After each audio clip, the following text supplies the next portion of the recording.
ang mga kwento ng pag-ibig, kwento ng buhay at kwento ng pag-asa dito sa Barangay Love Stories. Love Stories.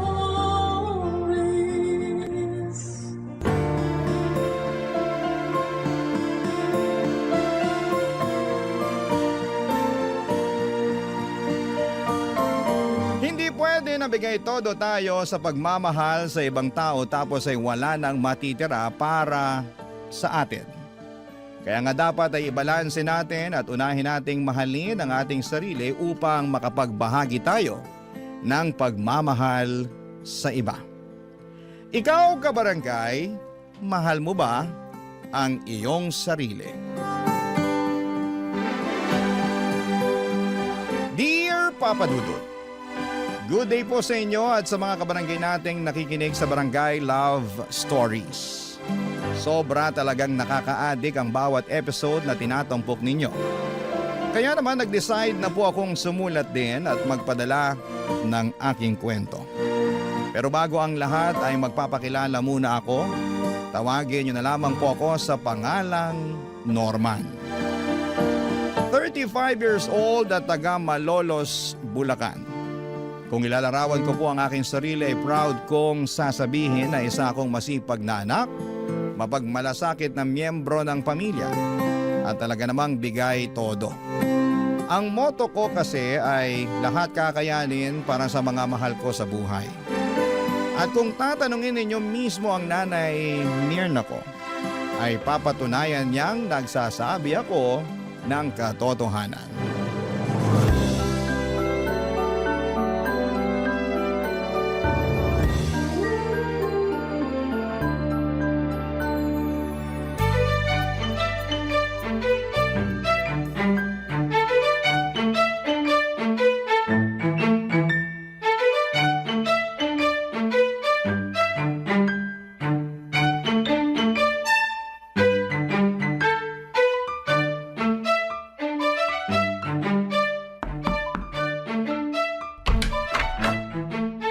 Nay, nandito na po ako. May dala po akong mga grocery. Pasensya na po ang konti ng nabili ko, eto lang. Anong konti? Ang dami-dami na nito. Ay, akin na nga lahat yan ang mailagay ko sa mesa. Tapos maupo ka muna dyan sa sopa para makapagpahinga ka. Sige po, Nay. Salamat po.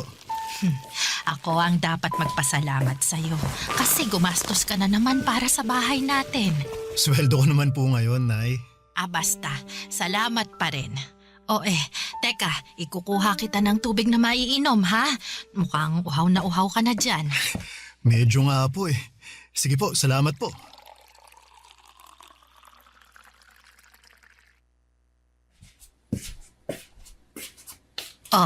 Nak, malamig yan para mapatid uhaw mo. Inumin mo muna.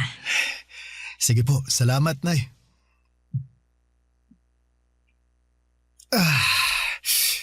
Sarap ng tubig.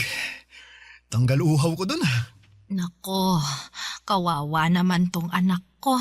Ang dami-daming binuhat. Kaya ko naman po, Nay. Kahit na. Ay, kumain ka na ba? Kung hindi pa, nagluto ako ng paborito mong ulam doon. Yung sarsyadong tilapia. Nako, dinamihan ko na yung itlog at kamatis kasi alam kong gustong-gusto mo yan. Oh! Wow! Ang sarap naman, Nay! Masarap talaga yon kasi punong-puno rin yun ang pagmamahal ng isang ina. Paano? Ipaghahain na ba kita, anak? Nako, mamaya na po, Nay. Gusto ko munang umupo rito sa sofa para naman malapat ko sandali yung puwet at likod ko. Ako na lang din po ang maghahain ng pagkain ko mamaya. Ayaw mo ba na asikasuhin kita? Siyempre gusto ko po, pero chillax na lang po muna kayo dyan. Ako na bahala sa sarili ko. Kakain din naman po ako maya-maya. At teka, may ibibigay po pala ako sa inyo, Nay. Kunin ko lang po wallet ko, ha?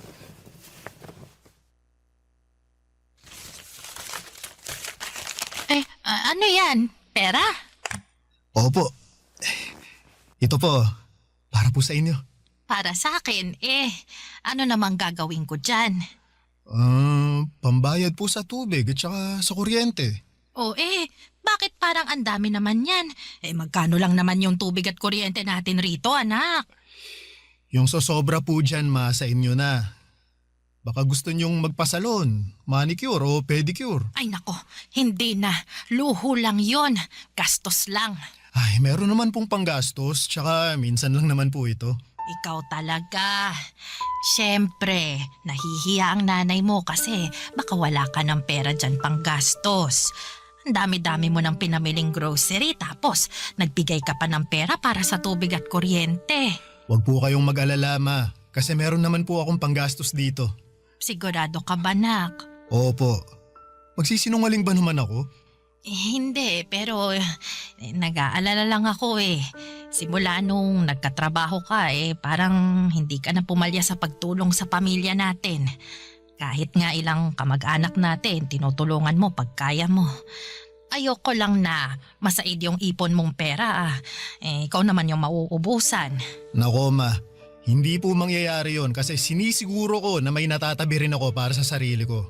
May kasabihan nga na mahirap tumulong sa iba kung hindi ko muna uunahing tulungan ang sarili ko. Lagi nyo kaya pinapaalala sa akin yun. Aba, oo naman. At saka, tumutulong lang naman ako sa mga kamag-anak natin kung nakaluluwag ako eh. Kung wala, tumatanggi naman po ako. Noon, medyo hirap akong humindi pero ngayon, pinag-aaralan ko na po. Tama rin naman yan. Mahirap na sa'yo lang lagi iaasa ang lahat. Kaya nga po eh. Pero masaya naman ako sa tuwing nakakatulong ako. Lalo na sa inyo at dito sa bahay natin. Alam ko, kapos din iba kong mga kapatid. Ay, kaya nga nagpapasalamat ako sa'yo, nak. Kasi malaki talaga ang naitutulong mo sa mga gastusin natin sa araw-araw. Pero paalala pa rin huwag mong abusuhin ang sarili mo. Magpahinga ka pa rin. Huwag kang magpapakapagod ng husto sa trabaho at maglibang-libang ka rin. Ay, alam mo yon, umalis ka, mamasyal, para hindi puro trabaho at bahay lang ang napupuntahan mo. Pero katulad ng iba nating kabarangay, Papa Dudut, na lumaki sa hirap, hindi naiiba ang kwento ng aming pamilya. Mekaniko sa talyer ang tatay ko samantalang labandera naman si nanay. Tapos 4 kaming magkakapatid at ako ang panganay. Madalas ay kulang talaga ang kita ng mga magulang namin. Pangkain at panggastos namin sa araw-araw ay kinakapos. Kaya naman pinangako ko sa aking sarili na magsusumikap ako upang hindi na namin muling maranasan ang magutom. Kaya naman binuhos ko talaga ang panahon ko sa pagtatrabaho. Sa katunayan ay hindi pa ako nakontento sa pag-oopisina. Dahil tuwing day off ko ay rumaraket pa ako sa food business ng kaibigan ko bilang kosinero. Dahil sa pagiging abala ko ay nakalimutan ko na ang aking buhay pag-ibig. Bagay na madalas kumustahin sa akin ng nanay ko.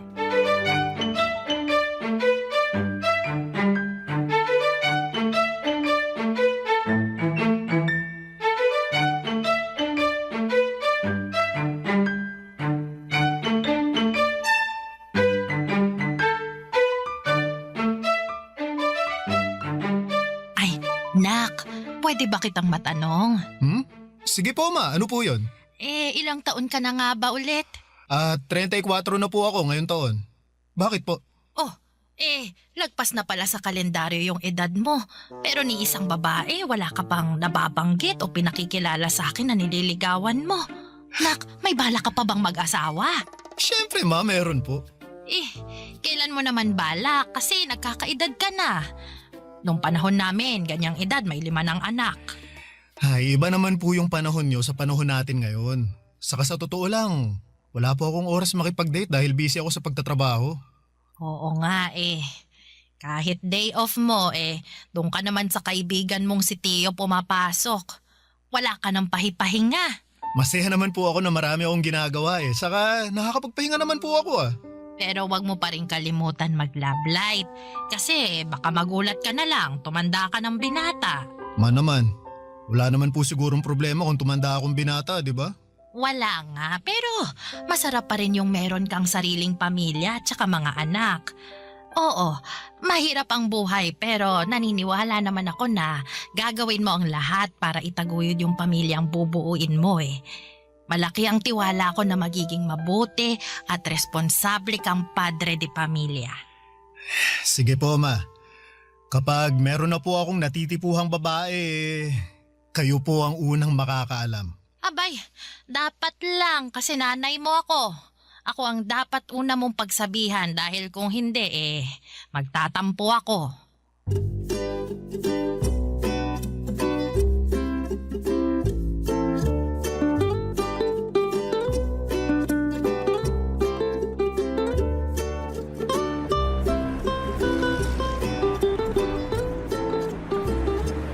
Thank you talaga sa tulong mo sa business ko, tol ah. Laking luwag lalo kapag may tauhan ako na hindi pumapasok eh.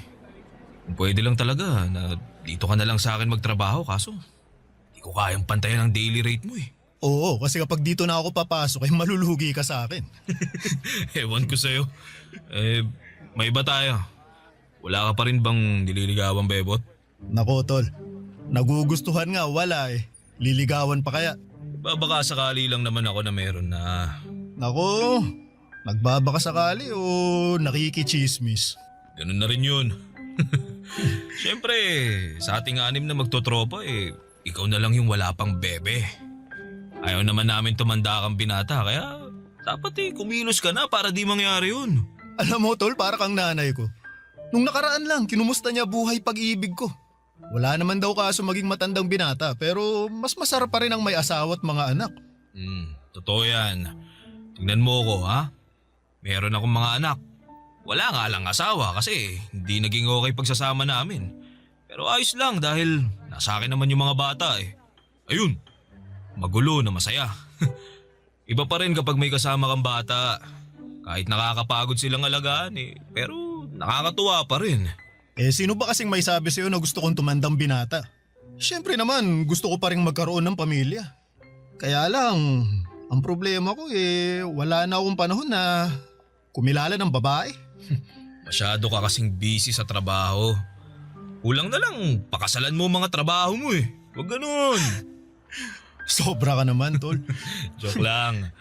Alam ko naman na masipag ka at responsableng anak. Bigay todo kung tumulong. Pero sabi nga ng nanay mo, pumag-ibig ka rin. Yan din naman gusto namin para sa'yo ng mga tropa natin eh. Kaya nga, meron sana akong papakilala sa'yo. Ha? Sino naman? Marisa ang pangalan niya. Kaibigan ng kapatid ko. Mabait yun. Maganda. Mahinhin kumilos at magsalita. Single and ready to mingle. Nasabi ko na rin sa kanya na irereto kita sa kanya. Kaya alam niya na single ka rin. Malay mo, kayo na pala ang para sa isa't isa, di ba? Subukan mo lang makipag-date at kilalanin pa ng husto si Marisa. Papa Dudut, nagkita kami ni Marisa sa isang cafe sa Quezon City. At masasabi ko na kabadong-kabado ako. Yun pa lang kasi ang unang beses na may makaka-date ako kaya naman ayokong magkamali. Pero buti na lamang at mabait si Marisa at malumanay magsalita. Kaya naman napanatag agad ang aking kalooban. Mabilis kaming nagkapalagayan ng loob.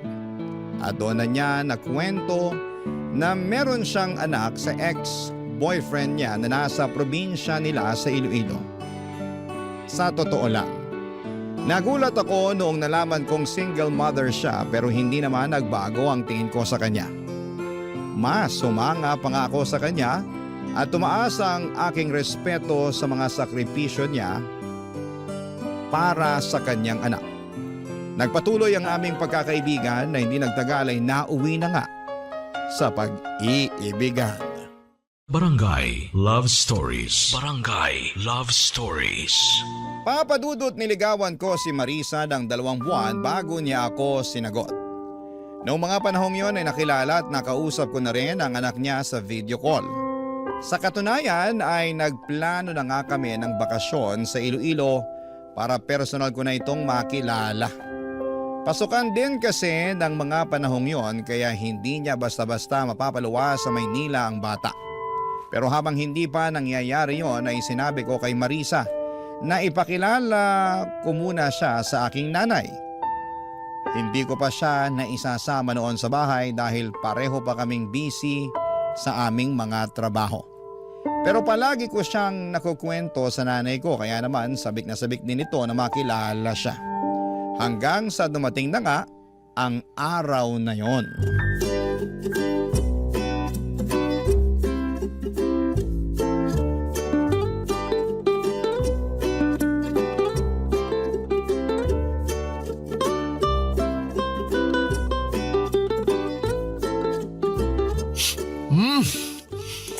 Ang sarap po talaga nitong niluto niyong kare-kare, Nay.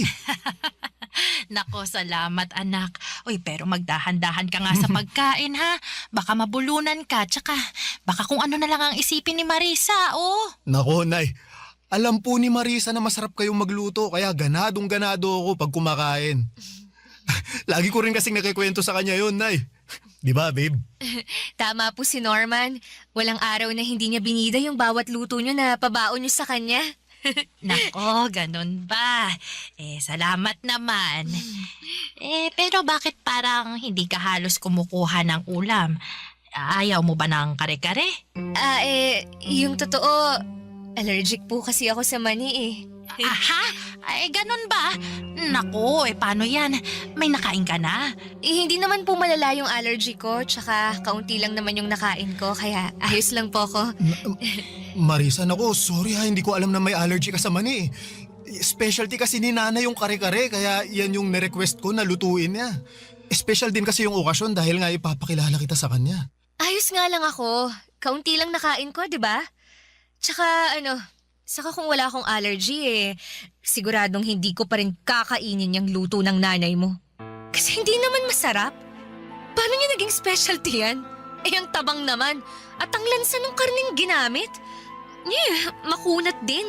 Pati yung gulay mapait. Nakakadiri. Ha? Anong sinabi mo? Narinig mo yung sinabi ko, Norman? Kailangan ko pa bang ulit-ulitin? Pasensya ka na ha kung hindi ka nasarapan sa luto ko. Wala na po ba kayong ibang niluto? Ha? Kasi hindi ko makakain yung kare-kare na yan. Baka hindi lang malalang allergy abutin ko dyan eh. Baka sumakit din tiyan ko. Sige. Teka, ipagluluto kita ng ibang ulam. Nay, Nakita ko sa ref natin. Ha? Nay, wag na, Nay. Order na lang tayo. Wag ka nang umorder. Gastos lang yan. Tsaka meron pa naman tayong mga sangkap dyan sa ref. Ako nang bahala, ha? Kumain na lang kayo dyan, ha? Sandali lang, magluluto lang ako. Nay! Marisa, mag-usap nga tayo dun sa labas. Bakit sa labas pa? Pwede naman dito na lang sa mesa. Mamaya malamok pa dun kagatin pa ako. Please, Marisa, kahit sandali lang. Ay, nako! Kakainis ka talaga.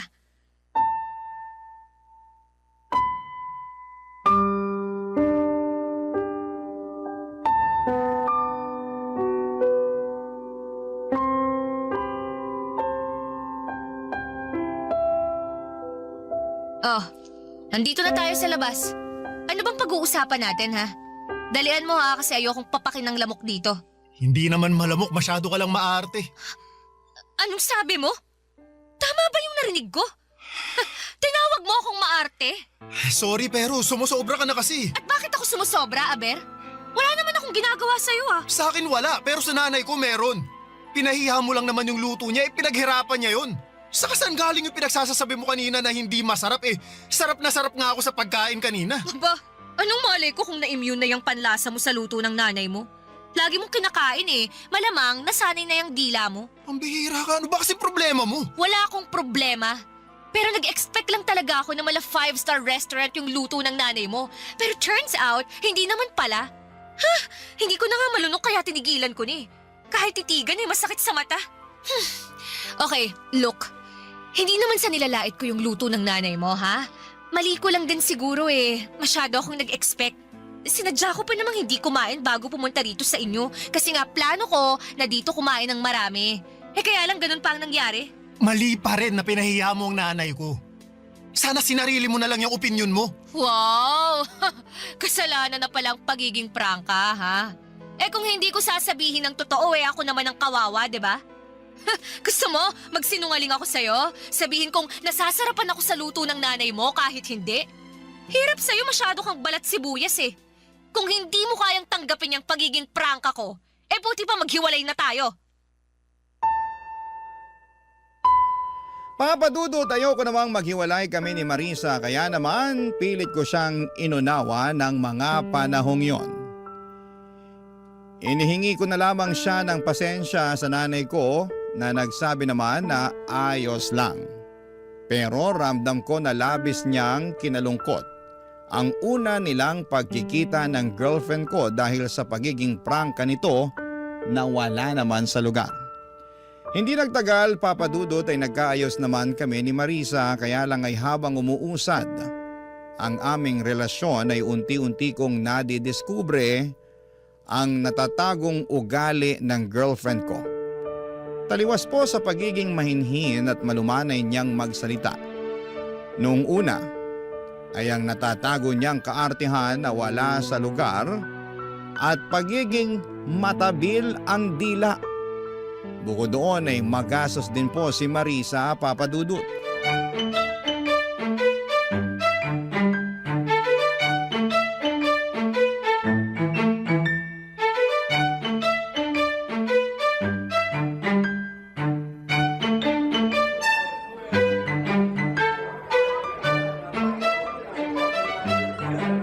Alam mo, gustong-gusto ko talaga sa cafe na to. Aesthetic eh. Sigurado akong pupusuan na naman ng mga friend ko online yung My Day ko. Aesthetic nga pero di naman masarap yung kape saka ang mahal ng menu nila. Sabi ko naman sa'yo, subukan natin sa iba eh. Meron akong alam na kabubukas lang pero maraming magagandang review. Ayoko sa iba. Gusto ko rito. Hindi bagay yung beauty ko sa mga pipitsuging kainan, no? Maawa ka naman sa akin.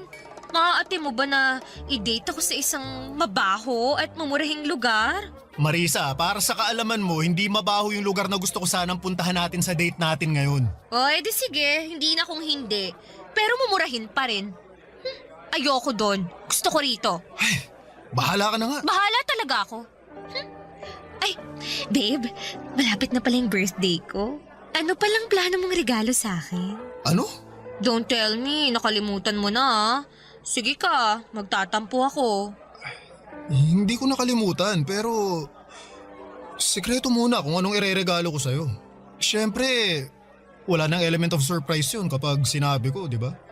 Hindi ako mahilig sa sorpresa eh. Mas gusto ko, alam ko na kung anong ireregalo mo sa akin. Para naman masabi ko agad sa'yo kung magugustuhan ko yun. Anong ibig mong sabihin?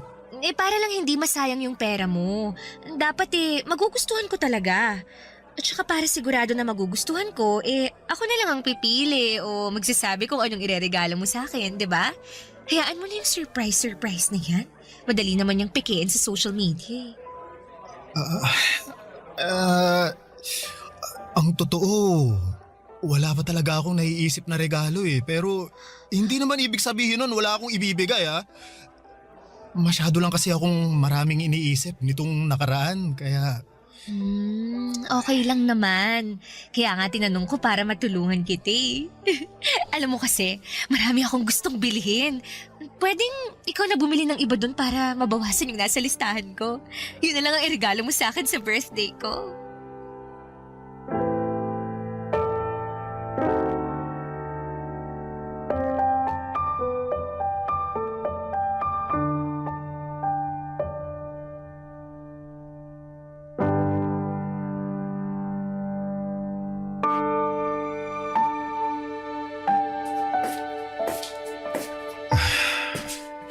Nandito na po ako, Ma. Oh, ano nangyari sa'yo? Bakit malungkot ka, anak? Wala po ito. Pagod lang po ako sa trabaho. Gusto mo ba ng tubig? Huwag na po, Ma. Hindi naman po ako nauuhaw. Upo na lang po muna ako kasi kanina pa nangangalay itong balakang ko eh. Nakasabit kasi ako sa jeep pauwi para lang makauwi rito. Grabe, wala ako halos masakyan tapos ang lakas pa ng ulan. Eh nako, bakit hindi ka na lang nag-taxi o di kaya nagrenta ng kotse para makauwi rito? Wala na po kasi akong cash eh tapos hindi ko naman magamit yung card ko dahil nasagad ko na. Wala pa akong pambayad kasi sa susunod na linggo pa yung sweldo namin. Oo nga pala, Ama. Pasensya na po pala kasi baka hindi ako makapagbigay para sa grocery natin sa sahod ko eh. Unahin ko lang pong bayaran yung credit card ko kasi baka magka-penalty po ako. Mahirap na. Ay, wala namang kaso yon kasi nandyan pa naman yung mga pinamili mo. Pero matanong ko lang ha, hindi naman sa nangingialam ako pero ngayon ko lang yata narinig na nasagad mong paggamit ng credit card mo. Tapos, naubusan ka pa ng cash eh. Hindi ka naman ganyan, nak. May binili ka ba o nanakawan ka? Hindi po ako nanakawan, Ma, pero tama po kayo na may binili ako. Binilahan ko po ng bagong cellphone si Marisa kasi birthday niya po ngayon. Yun po kasi ang request niya eh. Tapos kumain kami sa labas kaya ayun. Naubos naman yung cash na dala ko. Barya na lang ang natira kaya hindi na nga ako nakapag-taxi pa uwi. Ganun ba? Ay, buti na lang ligtas ka pa rin na nakarating dito sa atin, nak. Di bale, sa susunod, siguraduhin mo na lang na may ititira ka pang pamasahe. O di kaya, kapag wala ka na talagang pera dyan, edi tawagan mo ko. Sasabihan ko yung mga kapatid mo na pahiramin ka ng pera. Yung isesend nila gamit yung e-wallet para meron kang magamit. Opo, Ma. Salamat po ha. Wala yun, anak. Oh, sige na. Kumain ka na doon para naman makapagpahinga ka na pagkatapos.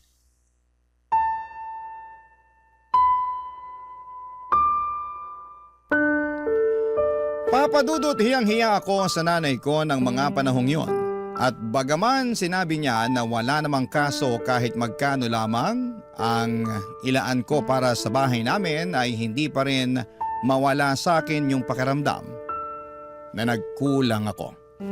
Sa kabilang banda ay ayoko namang makaramdam ng pagsisisi na mas inuna kong bilhin ang birthday gift ni Marisa up to the point na nagipit na ako.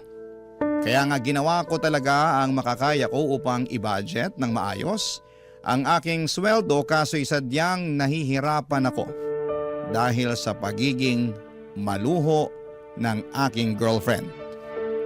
Hindi ko na lang namalaya na naubos na pala ang ipon ko sa mga bagay na pinabibili niya na hindi lang para sa kanya kundi maging sa anak niya. Hindi ako maramot na tao. Pero nung time na yon ay nasa id na talaga ako, Papa Dudut. Hindi lang sa pinansyal, kundi maging emosyonal at mental. Barangay Love Stories. Barangay Love Stories. Sa kabila ng lahat ay mas nanaig pa rin sa akin ang pangunawa at pagmamahal kay Marisa, Papa Dudut. Kaya naman kahit halos maubos na ako ng mga panahong yon ay nagtitiis ako. Maasikaso naman din kasi si Marisa at bumabawi siya sa akin kapag pakiramdam niya ay nagkukulang na siya. Malambing naman siya pero mas madalas nga lang kapag may kailangan siya nangyayari yon. Hindi nga nagtagal ay ibinalita sa akin ni Marisa na buntis siya, Papa Dudut. Pero naging maselan yon. Kaya naman nag-decide kami na tumira muna sa bahay namin para maalagaan siya ng nanay ko. Complete bed rest ng 3 linggo ang rekomendasyon ng OB niya dahil hindi makapit si baby at ayaw naman namin na may mangyaring masama sa anak namin. Kaya nga malaki ang pasasalamat ko sa nanay ko na nagboluntaryo siyang alagaan si Marisa. Akala ko ay maayos ang turingan nila sa isa't isa pero nagkamali pala ako, Papa Dudut. Isang beses ay narinig ko sila na nagtatalo sakto galing akong banyo dahil katatapos ko lamang maligo.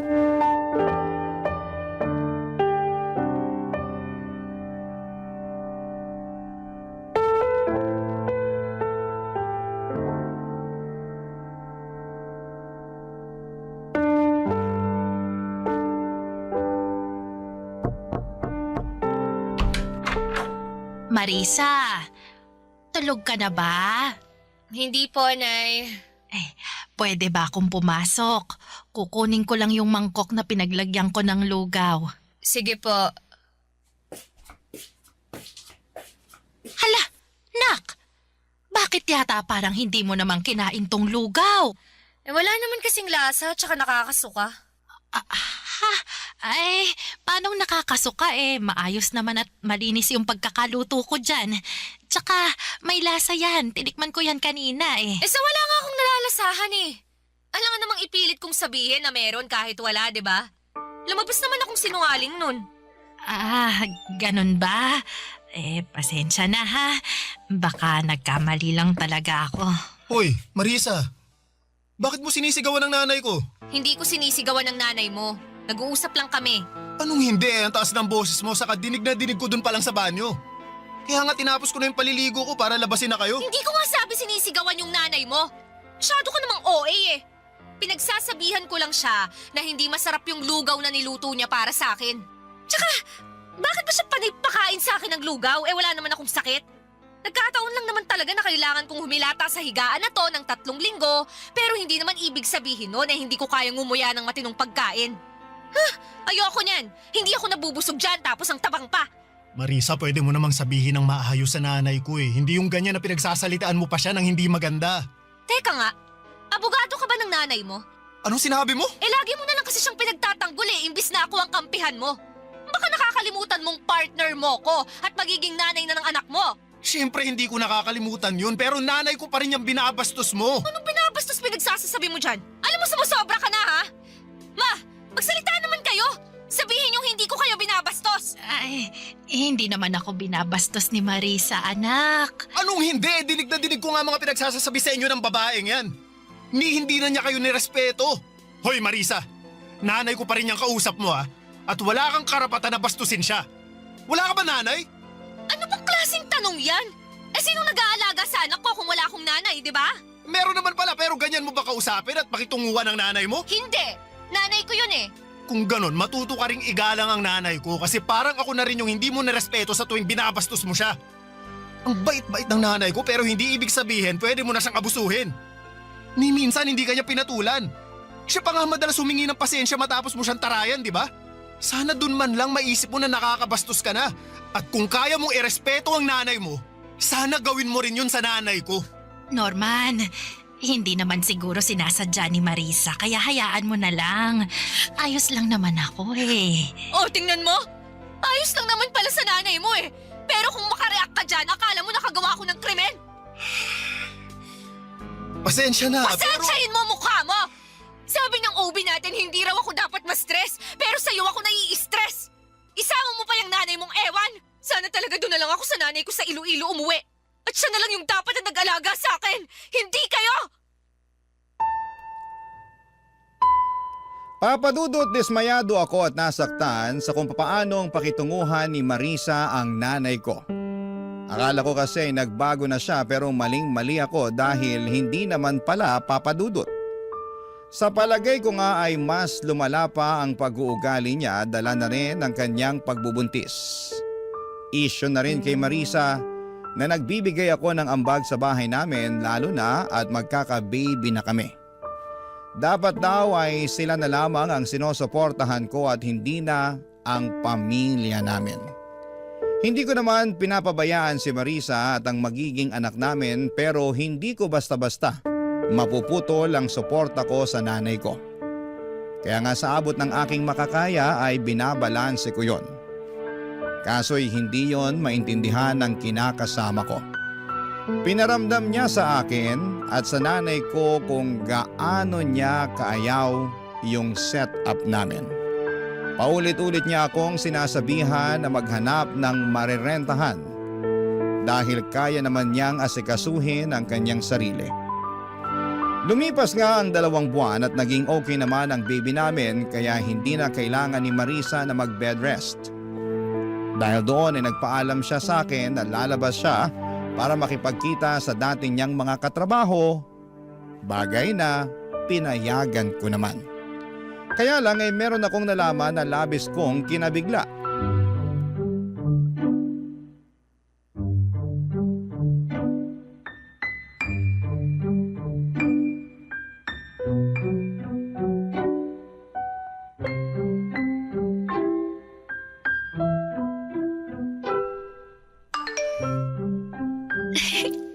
Ano ba naman tong lalaking to? Nasend pa talaga ng picture niya na nakatopless. Oh, kita ko tuloy yung kanyang mga pandesal. Ha, Marisa, anong sabi mo? Ano ka ng kalabaw? Hindi ako anak ng kalabaw, anak ako ng nanay ko. Sinagulat ako kaya nasabi ko yun. Pero ewan ko sa'yo. Sineryoso mo naman. Paano hindi ko seseryosohin kung ano-anong naririnig ko sa'yo? Ano bang narinig mo? Nasabi mo may nag-send sa'yo ng picture na nakatopless.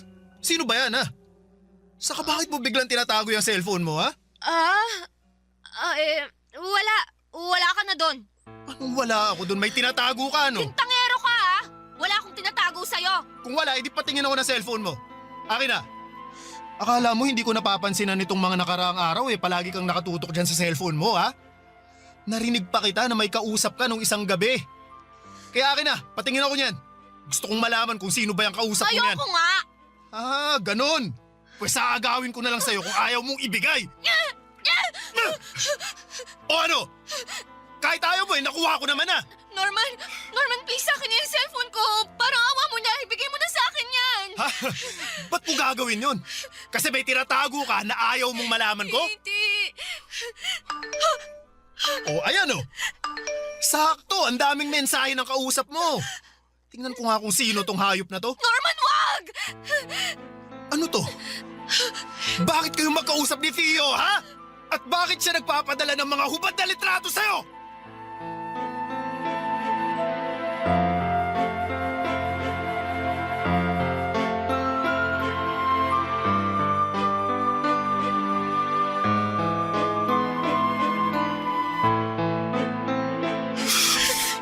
Nasaan na yung hayop na yun?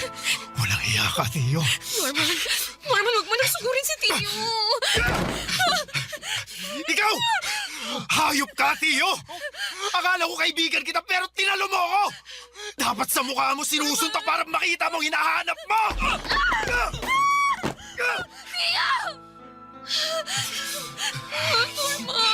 Norman, bakit mo ako sinuntok? Nagtanong ka pa talagang ahas kaya kulang pa nga yan dahil sa ginawa niyong panloloko sa akin! Sira ulo ka, Norman! Kala mo siguro hindi masakit yung ginawa mo, no? Halika! Dadagdagan ko pa para lalo ka Sige, masaktan! tara! Magsuntukan tayo! Kala mo yata, tagasang kita eh! Tama na! Tumigil na kayo! Ikaw babae ka, huwag mo akong awatin! Tuturuan ko pa ng leksyon yung lalaki yan! Ano bang ginawa ko sa'yo, ha? Sige nga! Nagtatanong ka pa rin! Eh bakit sa akin ka lang nagagalit? Eh si Marisa naman ang una lumapit sa akin, ah! Paano hindi ako magagalit? Nakita ko yung mga hubad na litratong sinend mo sa girlfriend ko! Baka nakakalimutan mo. May kinakasama na si Marisa at ako yun! Hindi ko naman nakalimutan yon. Pero yung kinakasama mo, ang humingi ng mga picture ko na yon. Ano? Hindi totoo yan! Anong hindi totoo? Sabi mo gusto mong makita ang katawan ko kaya nag-send ako ng picture. Kaya lang nagpahuli ka naman kay Norman kaya yari tuloy tayong dalawa. Tio! Sumusobra ka na, Norman. Akala mo hindi kita papatulan, ha? Sige! Magsuntukan tayo para lalo ko mapadugo yung bastos mo ka! Ano ba kayo? Sinabing tama na eh! Makinig naman kayo sa akin! Huwag akong magsabihan at awatin mo kundi ang Norman na yan. Siya naman na ng nanunto ka at mag-amok dito sa pamamahay ko. Meron akong dahilan kung bakit ko ginawa yun! Tinalo mo ako, tol! Akala ko pa naman magkaibigan tayo! Tigil na kayo sa amin! Ang sakit! Marisa! Marisa! Marisa, nagdudugo ka! Ang baby ko! Ang baby ko! Tulungan niyo ako! Ang baby ko! Dalhin niyo ako sa ospital!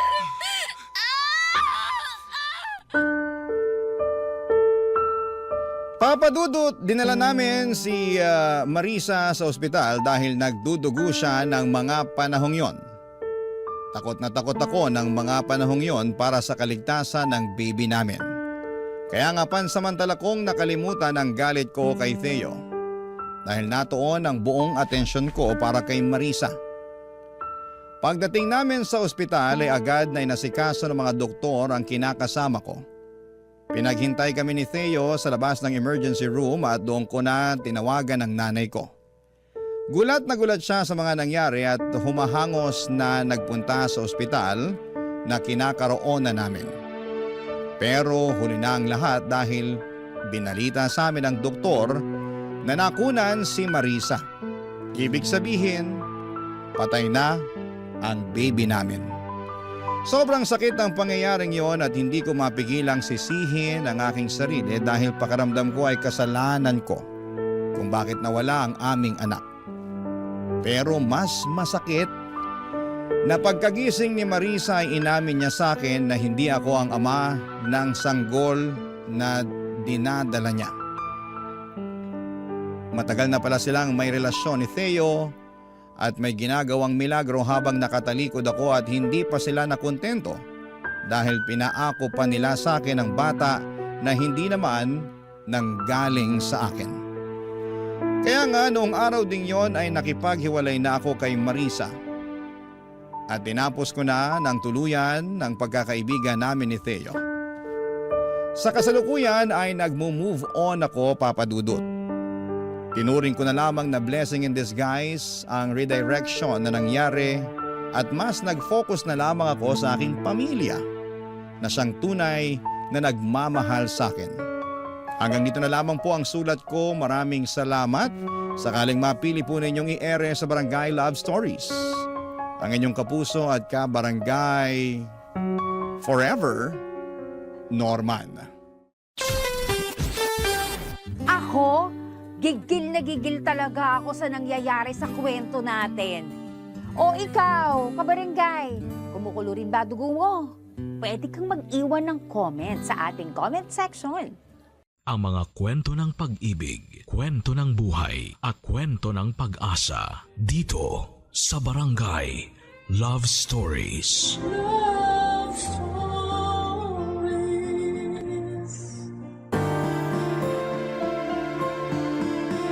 May mga bagay na hindi tayo komportableng nakikita o nararanasan. Hindi natin pwedeng pilitin ang mga sarili nating tanggapin yon kung hindi naman kailangan. Ikaw, kabarangay, saan ka ba hindi komportable?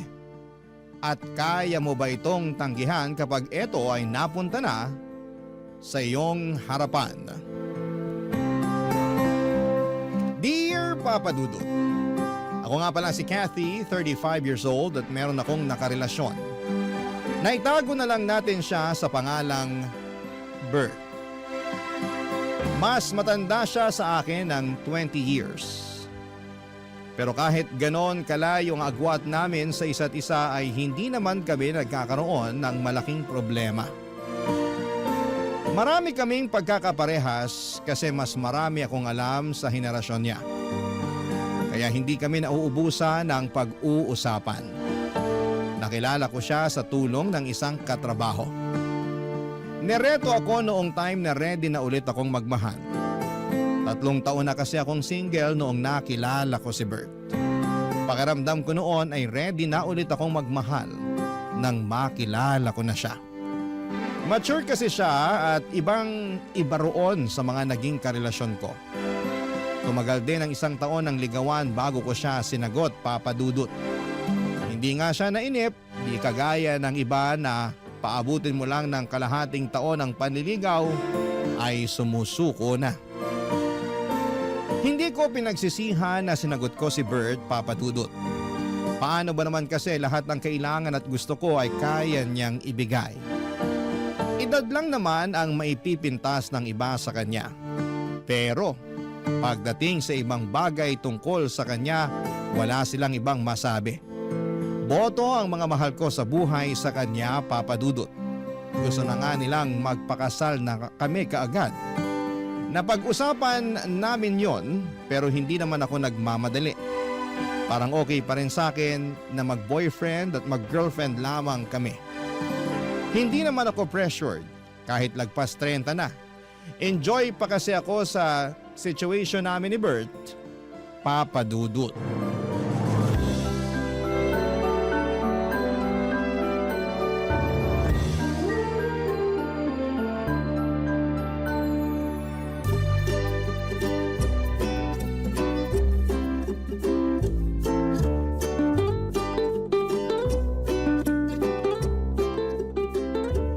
Saan tayo sa day off ko? Ikaw ba? Gusto mo mag-out of town? Huwag muna, naghihingalo pa ang wallet ko eh. Ako naman ang gagastos. Ay naku, ayoko masanay sa ganyan ha. Baka mamaya isipin ng ibang tao eh, pineperahan lang kita. Alam ko namang hindi mo ako pineperahan.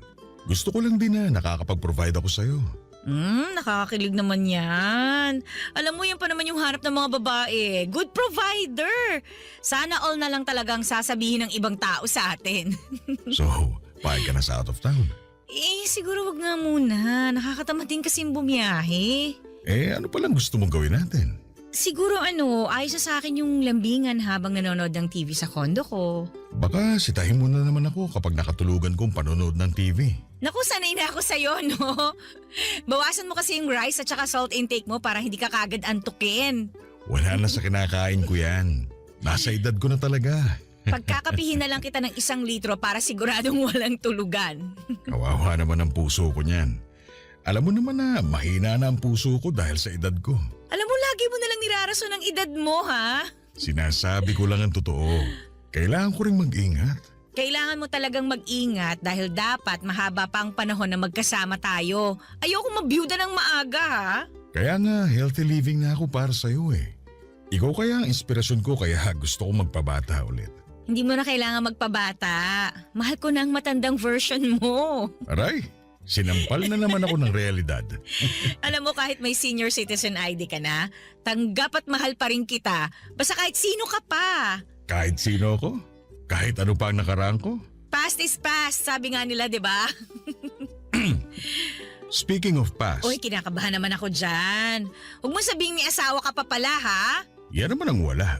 Alam mo namang matagal na kaming anal ng dati kong asawa, hindi ba? O so ano nga yung past na sinasabi mo? Tungkol sa anak ko. Ha? May anak ka na? Oo, Joy Joy ang pangalan niya. Nag-iisa lang. Anak ko sa una. Bakit ngayon mo lang sinabi sa akin? Baka kasi busted din mo kapag nalaman mong may anak na ako eh. Ang babaw naman ang tingin mo sa akin. Tanggap ko naman kung una pa lang sinabi mo nang may anak ka na. Wala na rin naman ako magagawa kasi nabuo na yung batang yun bago pa ako dumating sa buhay mo. Hindi na siya bata. Ilang taon na? 30 years old na siya. Wow! Mas matanda lang ako ng 5 taon? Oo, pero minsan isip bata yun kaya parang na rin siya mas bata sa'yo ng 20 years. Ano ba to? Halos magka-batch na kami ng anak mo Hindi naman mahalaga ang edad, hindi ba? Baka kasi dahil hindi nagkakalayo ang edad namin, alam mo na, ayawan niya ako. Open-minded si Joy Joy. Hindi problema sa kanya ang edad mo. Nakwento na kita sa kanya noon pa man. Hindi mo siya kumontra. Sa katunayan, gusto ko nga niyang makilala. Kinabigla ko talaga yung pag-amin sa akin ni Bert na may anak na siya na halos kaedad ko na. Napansin niyang hindi ako komportable noon kaya inassure niya na magiging okay ang una naming pagkikita ng anak niyang si Joy Joy. Nagpakwento na ako sa kanya tungkol sa ugali ni Joy Joy Papadudut. Sinabi niyang liberated ang anak niya, bukas ang isipan nito sa maraming bagay. Kung ano raw ang magpapasaya kay Bert, ay sosuportahan daw yon ni Joy Joy. Papa's girl daw kasi si Joy Joy. Palibasa noong baby pa lamang ito ay si Bert na lagi ang kasama niya. Nag-ibang bansa kasi ang nanay ni Joy Joy after nitong mga anak. Kaya na-develop yung bonding nilang mag-ama. Kahit nung time na nagkahiwalay na si Bert at ang asawa niya ay hindi nagbago ang koneksyon ng mag-ama Papadudut. Kahit tuwing weekends na lamang daw silang magkita pero madalas pa rin silang nagkukumustahan, salamat na lamang sa social media. Marami pa akong nalaman tungkol kay Joy Joy.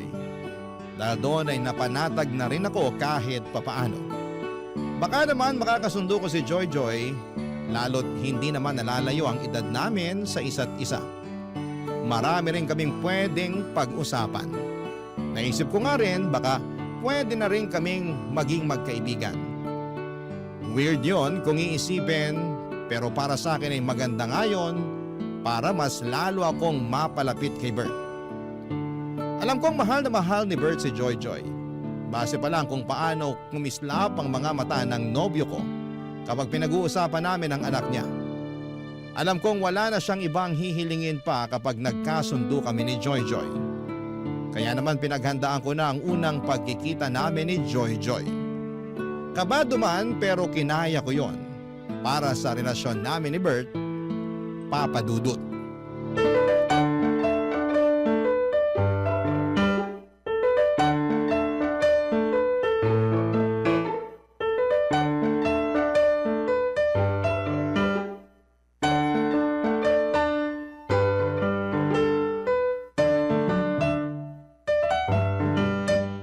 Joy Joy, ito pala ang tita Kati mo.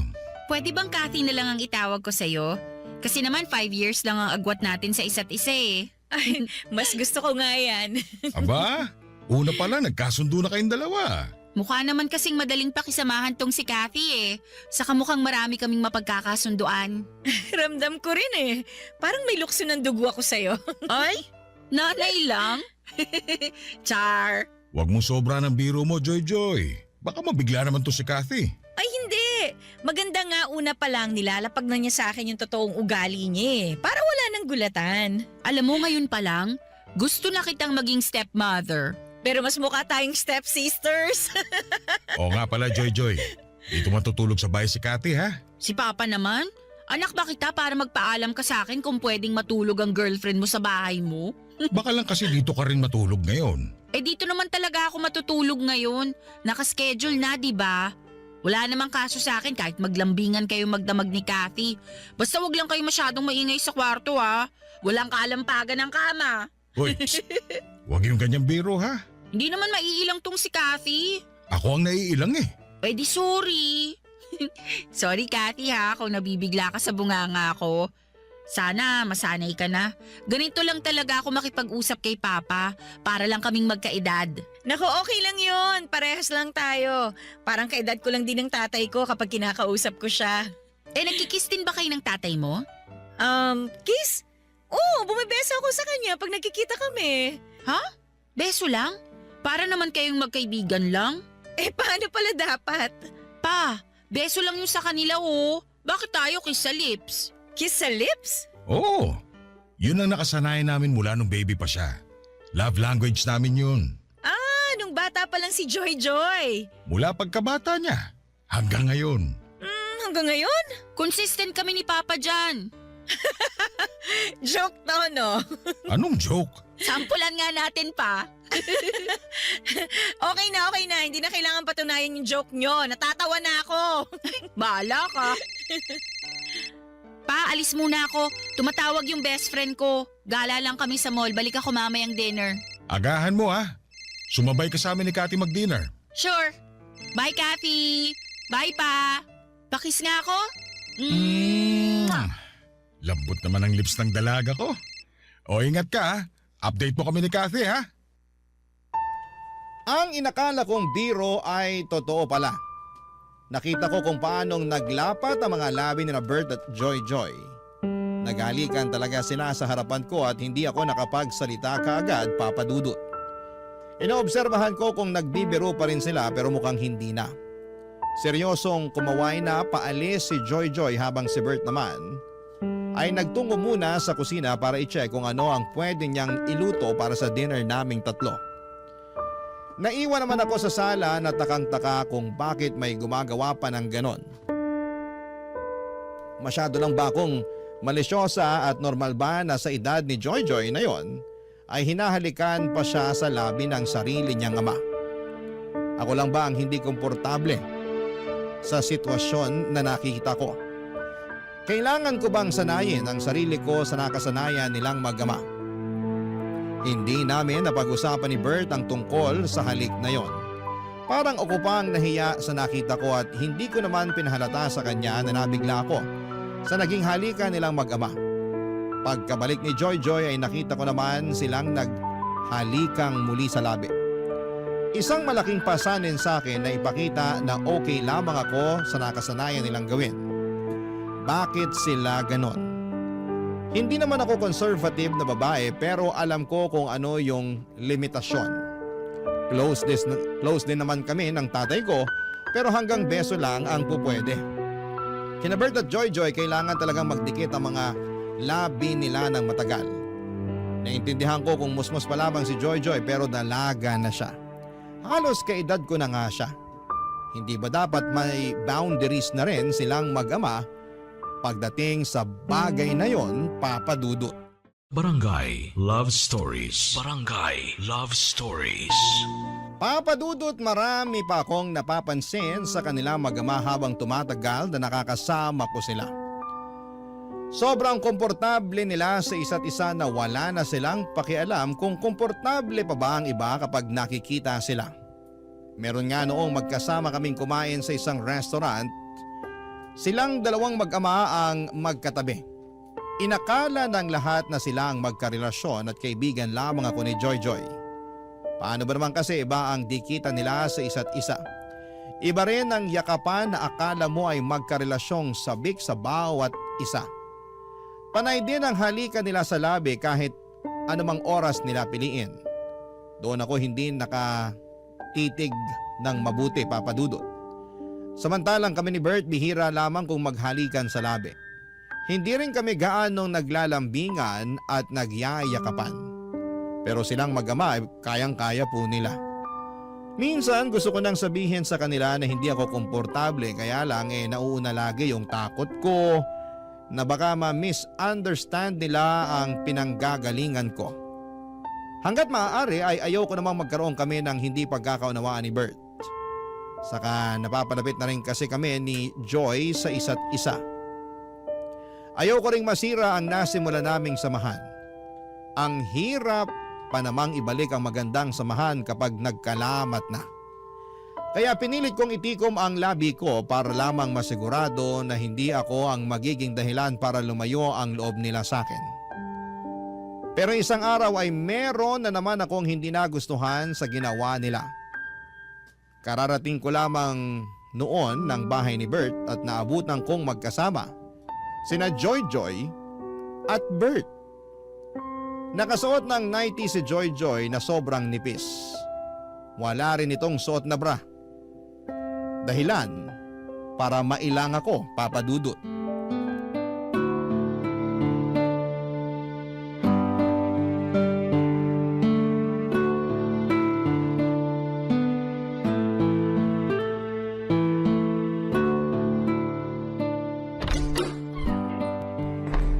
Bert? Kathy, late ka na dumating ha. Sorry na traffic kasi ako eh. Kanina ka pa namin hinihintay, Kathy. May nirekomenda kasi akong movie kay Papa. Tara, panoorin na natin. Okay, sige. Joy Joy? Ano yun? Gusto mo bang humiram ng pajama or jacket? Meron ako dyan. Ha? Para saan? Naka-nighties ka kasi eh, tsaka wala ka pa yatang bra? Ganyan talaga manamit yan kapag dito sa bahay natutulog. Lagi kasi siyang naiinitan. Masanay ka ng ganitong suot ko, Kathy. Saka ayokong nagbabra kasi masakit sa likuran. Kailangan din naman kasing ipahinga yung dibdib niya sa bra. Hayaan mo na siya. Okay. Kala ko kasi wala siyang magamit na ibang damit. Hindi nga rin ako nakapanty eh. Seryoso ka ba dyan? Yan ang payo ko sa kanya. May nabasa kasi ako na dapat hindi palagi nagpapante ang babae. Dahil? Nakalimutan ko na eh.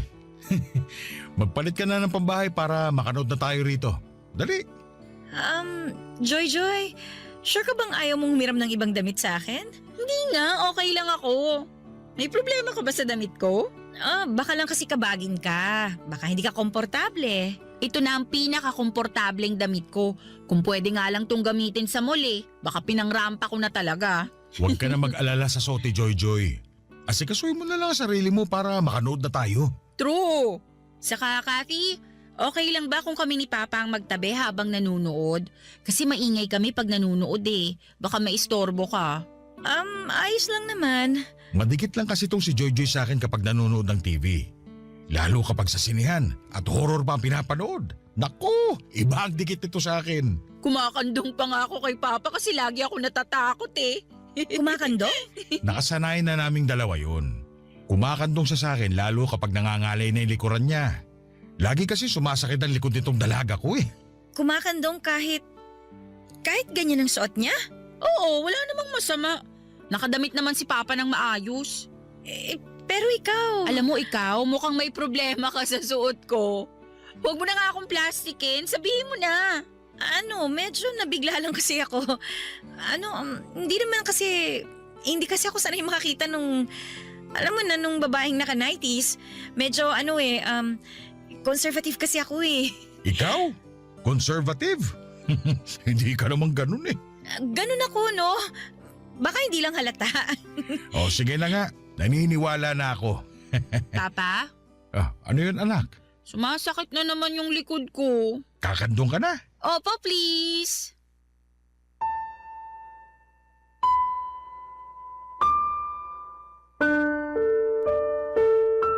Bigla na lamang kumandong si Joy Joy kay Bert. Natulala na lamang ako sa mga nangyari.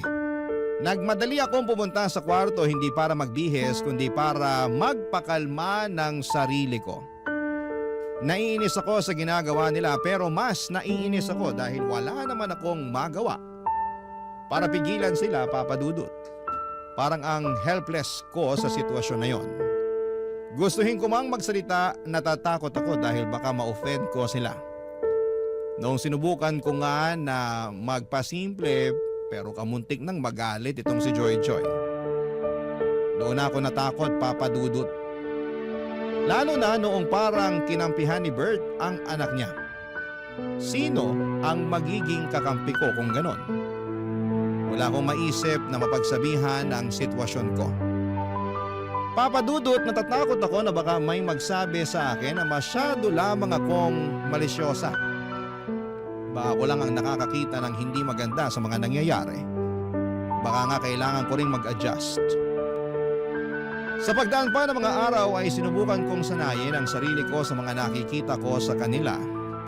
Kapag hindi ko na kinaya ay pumipikit na lamang ako o di naman kaya ay gagawa ako ng dahilan para makaiwas sa kanila. Napapadalas pa naman ang punta ni Joy Joy sa bahay ni Bert.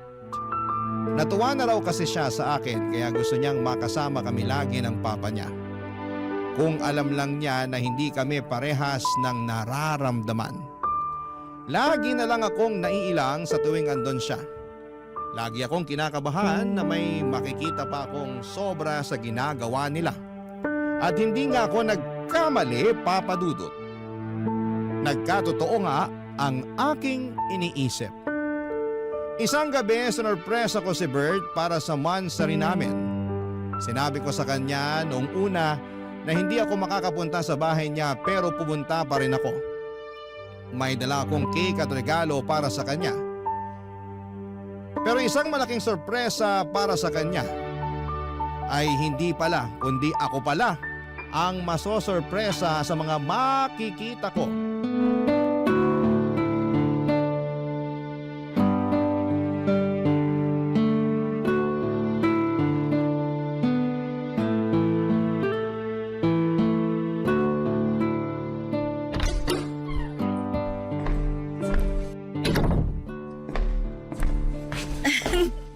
Happy Monthsary! Kathy, akala ko hindi ka pupunta. Gusto kitang sorpresahin eh. Happy Monthsary! Ikaw talaga. Sana nagsabi ka. Di hindi na yung surprise. Bumili pala ako ng cake at saka... Kathy! Sabi ni Papa hindi ka raw pupunta rito sa bahay. Kasi bala ko lang naman siyang sorpresahin kaya nagpanggap akong hindi pupunta. Mukha namang na-surprise si Papa. Maski na ako. Kahit ako na sorpresa sa'yo eh. Bakit ka naman na-sorpresa? Palagi naman akong andito sa bahay ni Papa. Nasurpresa ako sa suot mo. Ha? May mali ba sa suot ko? Wala namang problema. Nakapanty at bra lang kasi siya. Sabi ko naman sa'yo, mabilis mainitan at pagpawisan to si Joy Joy. May aircon naman, di ba? Hindi effective yan sa akin. Di ba, Papa? Kahit combo pa ng electric fan at aircon, may initan pa rin niyang si Joy Joy. Tingnan mo sa susunod para maniwala ka. Buti nga naabutan mo pa akong nakabra ngayon eh. Madalas kasi... Hindi siya nagbabra? Ba't pa ba ako nagtaka? Uy, may dala kang cake! Ano flavor to, Kati? Mocha. Uy, paborito ko to. Pa, subuan mo ko ha. Sige, ikaw pa ba? Kuha ka na rin ng platito at panghiwa. Teka, punta na ako ng kusina. Bert, kailangan nating mag-usap. Para saan? Kain muna tayo. Hindi na ako kakain. Sa inyo na lang ni Joy Joy ang cake na to. May problema ba? Hindi ba halata? Ano bang problema? Kayo ng anak mo. Hindi mo ba nakikita kung gaano kasagwa yung mga ginagawa nyo? Anong masagwa? Excited na akong lantakan tong cake. Papa, kandungin mo ko please. Masakit na naman tong likod ko eh. Teka lang muna, Joy ha. Nag-uusap pa kami ni Kathy. Wala na tayong dapat pag-usapan. Pakinggan nyo kung paano kayo mag-usap ng anak mo para maintindihan mo kung bakit ako ganito. Teka, ano bang nangyayari? Pumunta lang ako ng kusina tas nag-aaway na kayo bigla? Ikaw, Joy, kasali ka sa problema.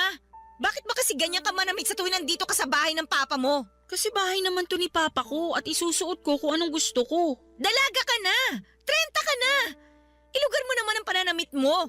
Hindi pwedeng naka-brat panty ka lang tapos kakandong ka sa tatay mo. Ano yun? Tapos lagi kayo naghahalikan sa labi? Malisyosa lang ba ako o mali na yung ginagawa nyo? Malisyosa ka lang. Walang mali sa ginagawa namin ng anak ko. Ito na ang nakasanayan namin bago ka pa dumating.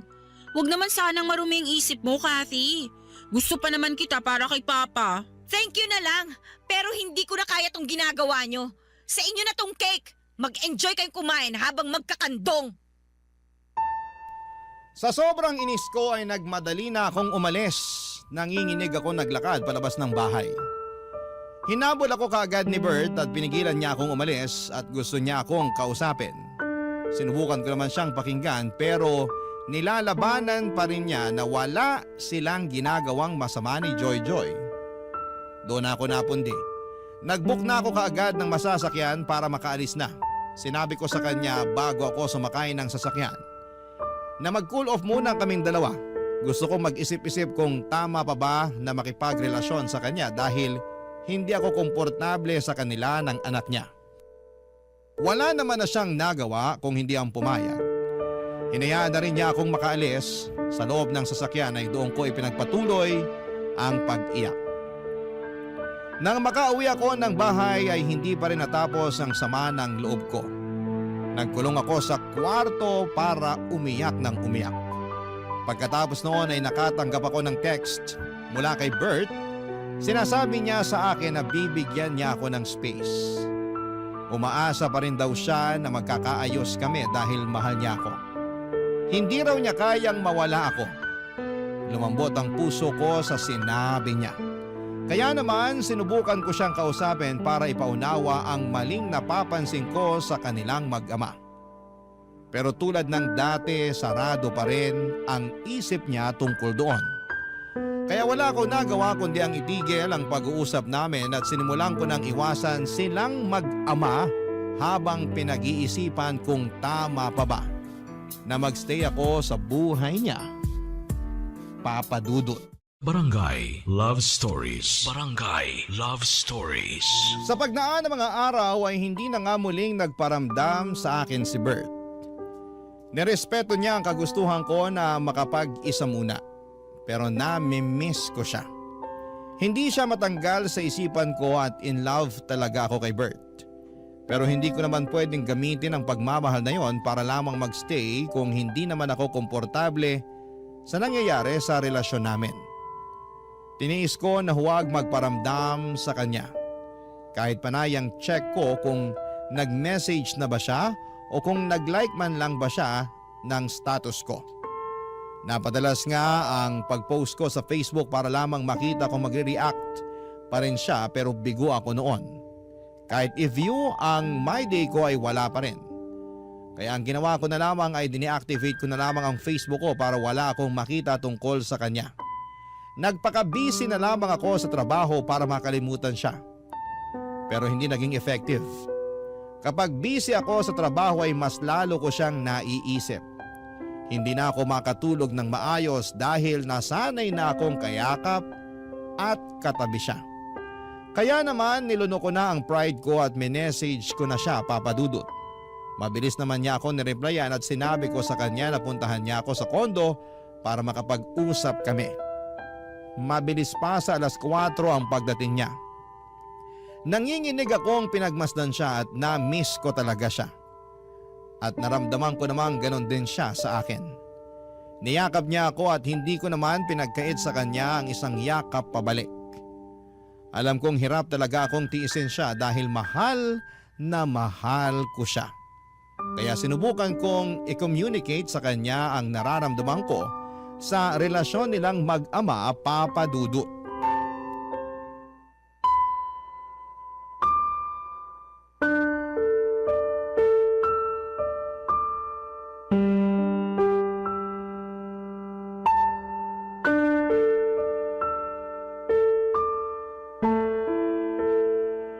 Namiss talaga kita.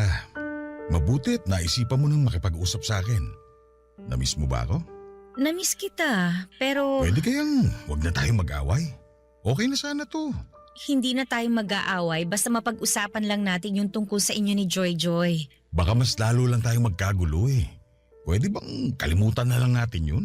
Hindi ko pwedeng kalimutan yon. Sana pala, hindi mo na lang ako pinapunta rito. Kung hindi ka pa pala okay tungkol doon. Kaya nga kita pinapunta dito para maging okay na tayo. Kailangan lang nating pag-usapang dalawa yon para matapos na. Masyado lang kasing marumi ang isip mo. Hindi marumi ang isip ko. Kahit sinong iharap mo, ganun din ang mararamdaman. Nakakailang.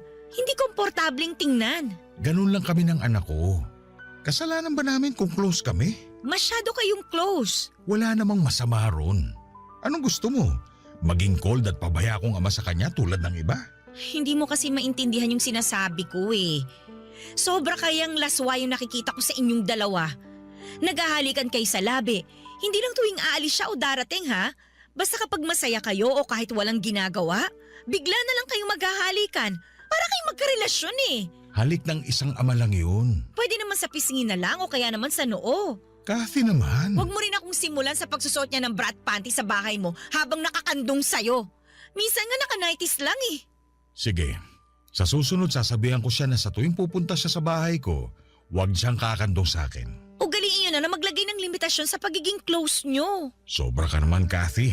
Anak ko yun eh. Nasanay na kami sa ganun. At wala naman kaming nasasaktang ibang tao sa ginagawa namin. Anong tawag mo sa akin? Hindi man ako nasasaktan sa ginagawa niyo pero naiilang talaga ako eh. Hindi ko alam kung bakit hindi mo yun makita. Kasi wala naman ako nakikitang masama. Baka nga nagsiselos ka lang kasi sobrang close kami ni Joy Joy. Baka pakiramdam mo, nawawalan na ako ng oras sa'yo. Ha? Bakit ko naman pagsisilosa ng anak mo? Hindi lang ako komportable sa pinapakita niyo sa akin kapag nakaharap ako sa inyo. Ay, nako. Parang wala namang mananalo sa usapang ito. Ay wala talaga. Hanggat hindi mo nakikita kung ano yung point ko. Bert, sabihin mo nga sa akin, ano pa ba yung madalas niyong ginagawang mag-ama para ipakita yung closeness niyo sa isa't isa? Mga normal na bagay lang. Anong normal na bagay? Tabi kami matulog. Nakapanty at bra na naman ba siya? Sabi ko naman sa'yo, mabilis siyang mainitan eh. Ay naku. Ano pa? Ayoko na magsabi, baka magalit ka na naman. Eh mas magagalit ako kapag hindi ka nagsabi. Ay, sabay kaming maligo. Nang nakahubad kayong pareho? Malamang. May maliligo bang nakapantalon na t-shirt? Papadudot na irita ako sa pamimiloso po ni Bert. Pero wala nang mas nakapagpairita sa akin nang malaman ko kung ano pa ang ginagawa nilang dalawa. Bakit hindi nila makitang mali yung mga nakasanayan nila? Dalaga na ang anak ni Bert pero kung umasta siya akala mo ay sanggol lamang ang anak niya. Halos kilabutan ako sa mga sinabi ni Bert, Papadudot. Kasama mo matulog ang anak mo nang nakahubad? Kasama pang maligo ng nakahubad? Paano sila nagiging bulag sa mga ginagawa nila? Wala bang ibang taong nagsasabi sa kanila na may mali na? Ang dami kong tanong noon pero dahil sa galit ko ay mas pinili ko na lamang na paalisin si Bert. Baka kung ano pa ang maidagdag niya na makapagpawala ng respeto ko sa kanya.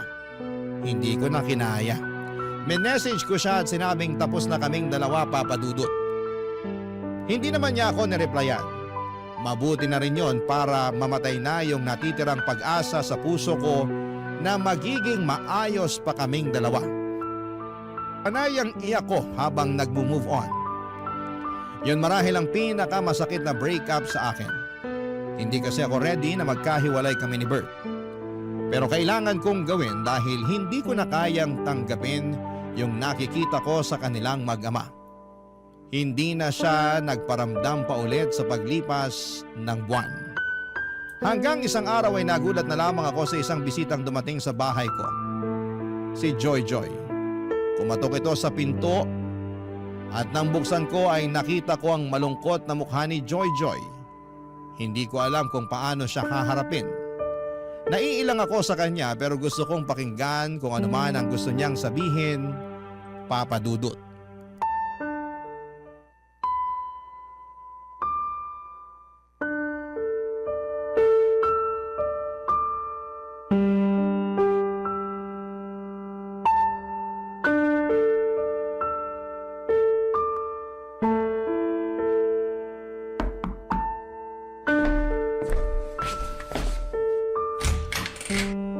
Anong ginagawa mo dito? Makikipag-usap sana sa'yo. Pasok ka. Inutusan ka ba ng papa mo na pumunta dito? Hindi, nagkusa ako. Tungkol saan naman ang pag-uusapan natin? Alam mo na kung ano. Hindi naman na kailangan. Hiwalay na kami ng tatay mo eh. Wala na ring sense para pag-usapan pa yon. Alam kong mahal niyo pa ang isa't isa. Lalo na si Papa. Kung alam mo lang kung gaano kalungkot si Papa ngayon. Kasalanan naman niya. Hindi niya ako pinakinggan eh. Pinakinggan ka naman namin. Kaya lang, kami ang hindi mo maintindihan. Ako nga tong hindi niyo maintindihan eh. Wala bang nagsasabi sa inyo na nakakailang ang mga ginagawa niyo? Wala naman kaming natatapakang ibang tao. Yung tanong ko ang sagutin mo. Wala bang pumupuna sa ginagawa niyong mag-ama? Meron, pero... So hindi lang pala ako, no? Pero pinaramdam niyo sa akin na ako lang tong malisyosa. Kasi hindi naman big deal sa amin eh. Ewan ko ba sa ibang tao kung bakit hindi sila maging open-minded? Ang hirap maging open-minded sa ginagawa niyo, Joy Joy. Parehas mo rin pala yung mga niligawan at naging ex ni Papa eh. Akala ko pa naman iba ka sa lahat. So marami pala kaming kontra sa ginagawa niyo ng tatay mo. Kasi makikitid ang utak nyo. Ay naku, Joy Joy, makinig ka. Hindi ako kontra sa pagiging malapit nyo sa isa't isa ng tatay mo. Pero sana sa edad mo, dapat alam mo na kung ano yung mga bagay na hindi mo ginagawa kasama siya eh. Hindi ka na pwedeng naka-bra at panty lang habang kumakandong sa kanya. Wala na rin sanang halikan sa labi na maganap. Bumeso ka na lang tulad ng ibang mga anak. Sa ganun ako pinalaki ni Papa eh. Kaya nga sinasabi ko sa'yo na mali ang tatay mo na ipagpatuloy pa kung ano yung ginagawa nyo noon. Kahit yung pagtulog na nakahubad ka, katabi siya. Sinong hindi magtataas ng kilay kapag nalaman nilang ginagawa nyo yung ganon? Parehas mo talaga ang mga ex ni Papa. Pinagseselosan nila ako dahil sobrang close naming dalawa. Hindi na selos yung nararamdaman nila. Namin. Hindi na kami komportable. Ang nanay mo ba, alam ba niya yung ginagawa nyo? Hindi naman siya nagtatanong eh. O subukan mo sabihin sa kanya para magkaalaman na. Baka hindi ka na niya ulit papuntahin sa tatay mo kapag nalaman niya yan. Open-minded ang nanay ko. Kaya alam kong wala lang sa kanya to kapag sinabi ko sa kanya. Okay, sige. Hindi na ako lalaban kasi buhay niyo naman yan eh. At saka, tapos na rin kami ng tatay mo. Good luck na lang sa next na stepmother mo kung payag siya sa mga inaakto niyo. Pero Kathy, ikaw na kasi ang gusto ko para kay Papa. Kahit may hindi tayo pinagkakaunawaan, alam kong ikaw yung dapat para kay Papa. Saka alam kong mahal na mahal ka rin niya. Sa'yo ko lang siya nakitang ganun kasaya eh. O so, anong punto mo? Baka naman pwede mo nang isang tabi yung pagkailang mo sa ginagawa namin ni Papa. Tapos balikan mo na siya. Naaawa na kasi ako sa kanya eh. Please, Kathy. Please. Nangingilid ang mga luha ni Joy Joy habang pinapakiusapan akong balikan si Bert. Aminado akong naapektuhan ako sa huling sinabi niya. Nakaramdam ako ng kurot, mas lalo namang nag-ingay ang puso ko. Isinasagawa na naman nitong sinisigaw na naman nitong muli si Bert. Bigla ko namang na-miss si Bert, Papa Dudut. Pinalis ko muna si Joy Joy para makapag-isip-isip ako bago siya tuluyang lumabas ng pintuan. Hinawakan pa nito ang kamay ko at nagmakaawa na huwag ko raw iwan ang tatay niya. Hindi raw niya kayang makitang lugmok sa kalungkutan ng tatay niya. Doon ko naramdaman kung gaano niya kamahal si Bert. Tumango na lamang ako at sinabing kami na lang ng tatay niya ang mag-uusap sa dapat na gawin. Pagkatapos noon ay nagmadali akong isarado ang pintuan at doon ako napasantad. Para ako nanghina sa naging usapan namin. Ilang araw na akong naguguluhan sa dapat kong gawin, Papa Dudut. Mahal na mahal ko po si Bert. Wala na akong ibang lalaki na nakikitang makakasama kung hindi siya. Kaya lang ay hindi ko talaga matanggap ang ginagawa nilang mag-ama. Sinubukan ko namang sabihin yon sa kanila pero mukhang hindi nila babaguhin ang nakasanayan nila. Kasi hanggang sa dulo ay pinapakita nilang walang mali sa ginagawa nila. Ano po ba sa tingin ninyo ang dapat kong gawin? Wala na akong ibang problema kay Bert maliban nga roon sa kakaibang closeness nilang mag-ama. Hindi ko na alam kung ano ang gagawin ko at sana'y matulungan niyo ako. Isa po akong masugid na tagapakinig ng inyong #1 radio station sa Barangay LS 97.1, lalo na ang inyong programang Barangay Love Stories. Makakaasa kayo sa patuloy na pagsuporta ko bilang pasasalamat sa pagbahagi ng aking kwento. Ang inyong forever kapuso at kabarangay, Kathy. Barangay Love Stories. Barangay Love Stories. Nalilito pa rin sa life ang ating kabarangay. Ano kaya ang maipapayo mo sa kanya? Ibahagi mo yan sa ating comment section para mabasa rin niya. Barangay LS 97.1. 97.1. Forever. Number 1.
Ang mga kwento ng pag-ibig, kwento ng buhay at kwento ng pag-asa dito sa Barangay Love Stories. Love Stories.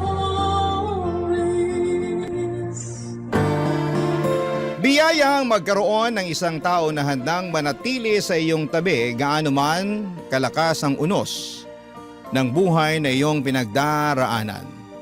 Sila rin ang nandyan sa oras na sumibol ang bagong kinabukasan.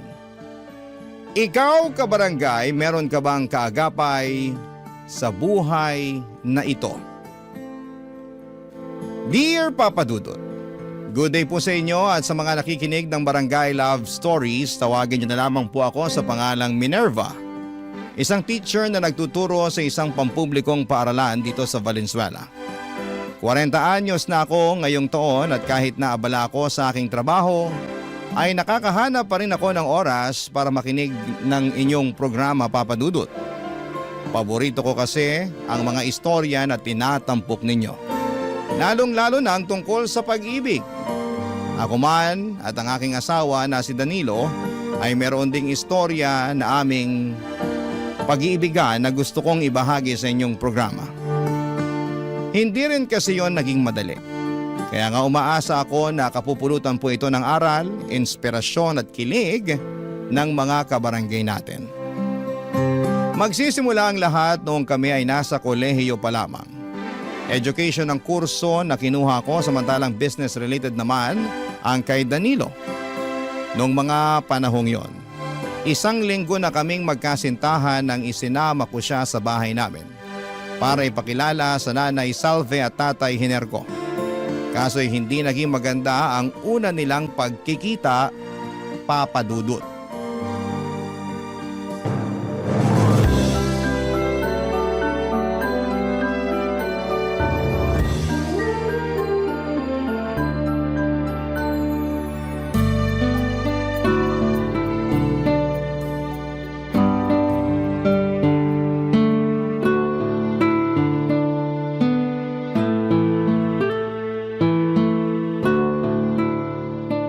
Tama ba ang narinig ko? Nobyo mo na ang lalaking to? Opo, Nay. Tsaka may pangalan po si Danilo. Huwag niyo po siyang tawagin ng ganyan. Tatawagin ko siya sa gusto kong itawag sa kanya. Huwag mo kong diktahan. Di mo naman kami masisisi ng nanay mo kung nagulat kami na may nobyo ka na pala. Wala ka rin kasing nababanggit sa amin, anak. Pasensya na po kayo, Tay. Hindi ko naman po intensyon na itago sa inyo. Hindi lang ako makatsyempo na makapagsabi dahil masyado kayong abala ni nanay sa pagtitinda. Malamang, kabuhayan natin yun eh. Kung hindi kami magtitinda ng tatay mo, anong ipambibili natin ng pagkain at ipanggagastos dito sa bahay, di ba? Alam ko naman po yun. daw. Kung alam mo, sana matinong lalaki ang pinili mo para maging nobyo. Hindi yung ganyan na mukhang adik sa kanto. Tama ang nanay mo. Sobra naman po kayo, Nay. Nagsasabi lang naman ako ng totoo, no? Hoy, Danilo, sigurado ka ba talagang nag-aaral ka? Sa itsura mo kasi, parang hindi. Nag-aaral po ako. Nay, grabe naman po kayo kay Danilo. Nagtatanong lang ako. Siyempre gusto kong makasigurado na nasa mabuting kamay ka. Na hindi ka sasaktan ng kung sino-sino. Lalo na yung lalaking yan na mukhang hindi gagawa ng matino. Hindi ko po sasaktan si Minerva. Mahal ko po ang anak niyo. Abay dapat lang na mahalin mo ang anak namin. Dahil kung hindi may kalalagyan ka sa akin. Tay naman, wag niyo naman pong pagsalitaan ng ganyan si Danilo. Wala naman siyang ginagawa sa inyo eh. Wala pa sa ngayon. Pero baka sa susunod meron eh. Buti na yung habang maaga na pagsasabihan na namin siya ng nanay mo. Buti pa, aalis na lang po kami. Ay, teka. Saan kayo pupunta? Kahit saan po kasi mukhang hindi naman welcome dito si Danilo. Tsaka nahihiya na rin po ako sa kanya dahil sa ugali niyo ni tatay. Ayos lang ako, Minerva. Oy, ayos lang naman daw pala sa kanya eh. Narinig mo ba yon, Minerva? Narinig ko. Pero ako, hindi ayos. Dahil harap-harapan yung iniinsulto ang nobyo ko. Pinagmalaki ko pa naman kayo ni tatay sa kanya. Tapos ganyan lang yung ipapakita niyong ugali. Anak, inaalala ka lang namin ng nanay mo. Siyempre ayaw ka namin mapariwara pag nakatuluyan mo yung lalaki na yan. Tsaka tama naman ang nanay mo. Mukha siyang hindi gagawa ng matino. Tignan mo. Hinusgahan niyo na agad si Danilo nang dahil sa itsura niya. Anong magagawa namin kung kahusga-husga siya? Tsaka bakit kasi dyan ka pa nagkagusto, anak? Ang ganda-ganda mo. Gwapo rin yung dati mong karelasyon. Matangos ang ilong, maputi, makinis ang balat. Sana man lang pumili ka ng mas gwapo pa dun. Hindi naman yata tama na pagkumparahin niyo si Danilo sa dati kong karelasyon. Sumusobra na kayo ah. Kami pa talagang sumusobra. Huminahon ka lang, Minerva. Paano ko hihinahon? Grabe na yung pang-iinsulto nila sa'yo. Hindi ka ba nasasaktan? O kita mo na, ako rin. Nasasaktan at mas doble yung sakit na nararamdaman ko kasi mga magulang ko pa talaga ang nanlalait sa'yo. Kung ayaw mo na malait namin yung nobyo mo, mabuti pa huwag mo na yun isama rito sa pamamahay natin. Ay, tama ang tatay mo. Ayaw ko na ulit makita ang pagmumukha niyan, ha? Nasisira lang ang araw ko.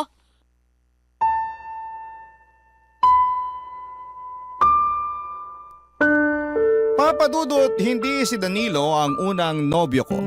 Meron pang isa na nauna sa kanya na nilarawan nga ni nanay na mas nakakalamang daw pagdating sa itsura. Halata rin na mas gusto nila niyon ni tatay kesa kay Danilo kaya naman nasaktan ako kasi mahal na mahal ko ang kasintahan ko. Sa paningin ko si Danilo ang pinakagwapo at pinakamakisig. Bukod doon ay napakabuti rin ng kalooban niya. Mabait siyang anak sa mga magulang niya at kuya sa kanyang mga kapatid. At yon ang mga katangian na una kong nagustuhan sa kanya. Kaya nga kahit tutol sina nanay at tatay sa aming pagmamahalan, ay pinagpatuloy pa rin namin ang aming relasyon ni Danilo. Kaya lang makaraan ng 2 linggo ay merong malungkot na nangyari sa pamilya ng nobyo ko. At yun ay ang pagkamatay ng kanyang tatay, Papa Dudut.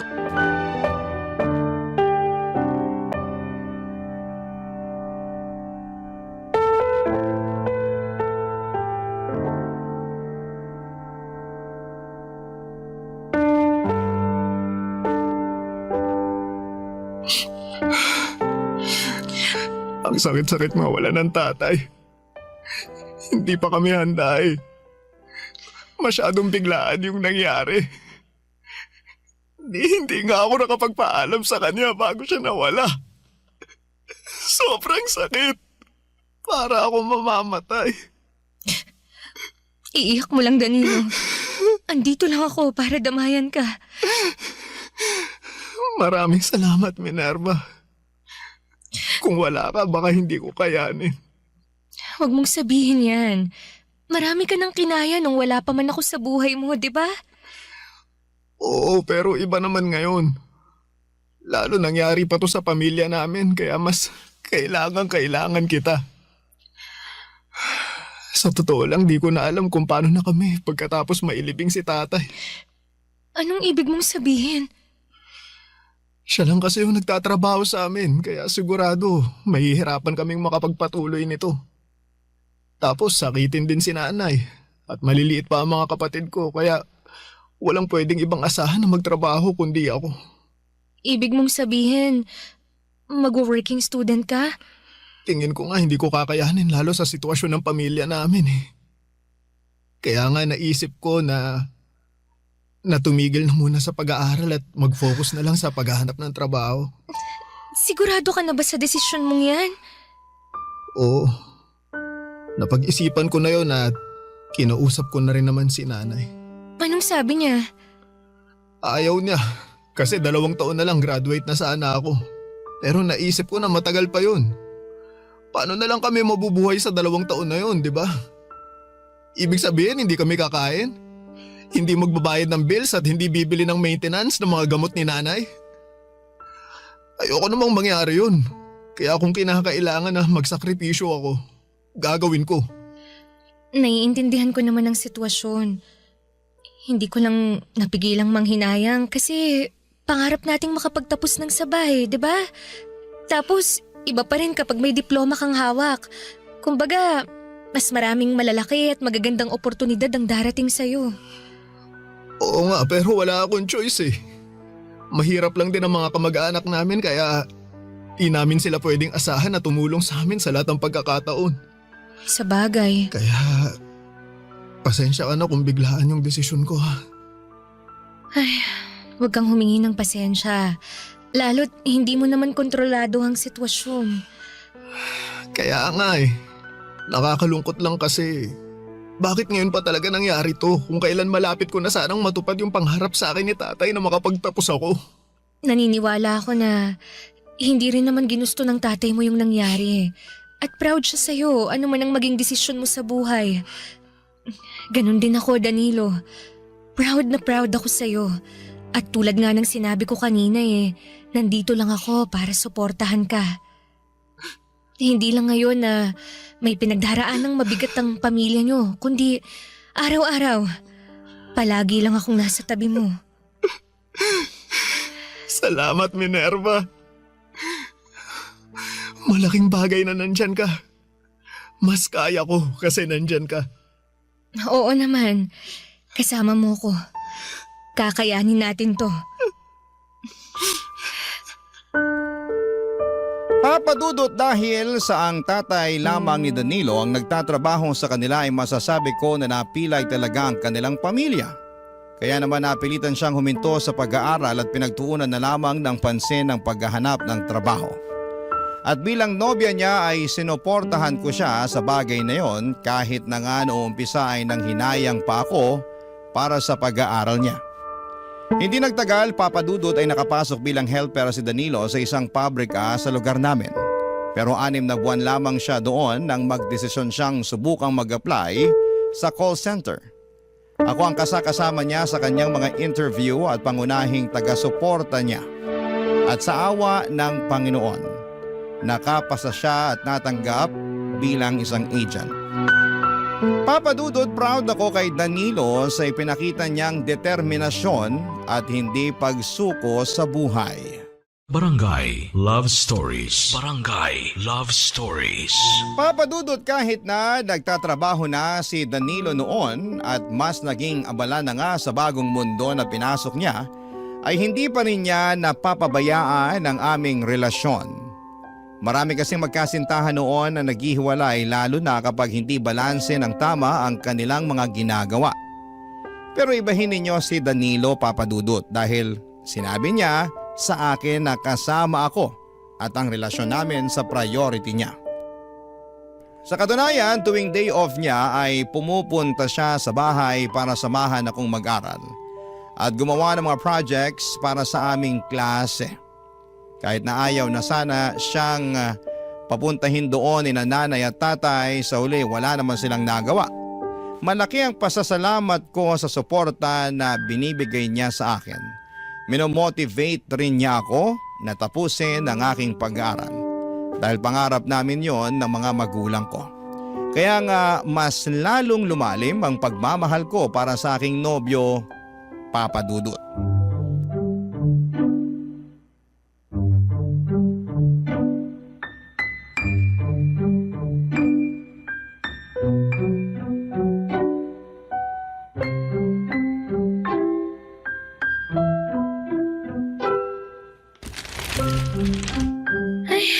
Grabe, pagod na ang utak ko sa kare-review. Pwede bang kumain muna tayo? May biko sa ref, luto ni nanay. Gusto mo ba? O sige, sakto. Gutom na rin ako. Kuha ako, sandali lang ah. Tubig. Gusto mo rin? Oo, salamat. Walang anuman. Wait mo ako dyan ah.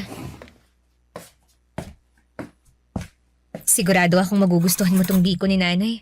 Specialty niya to eh.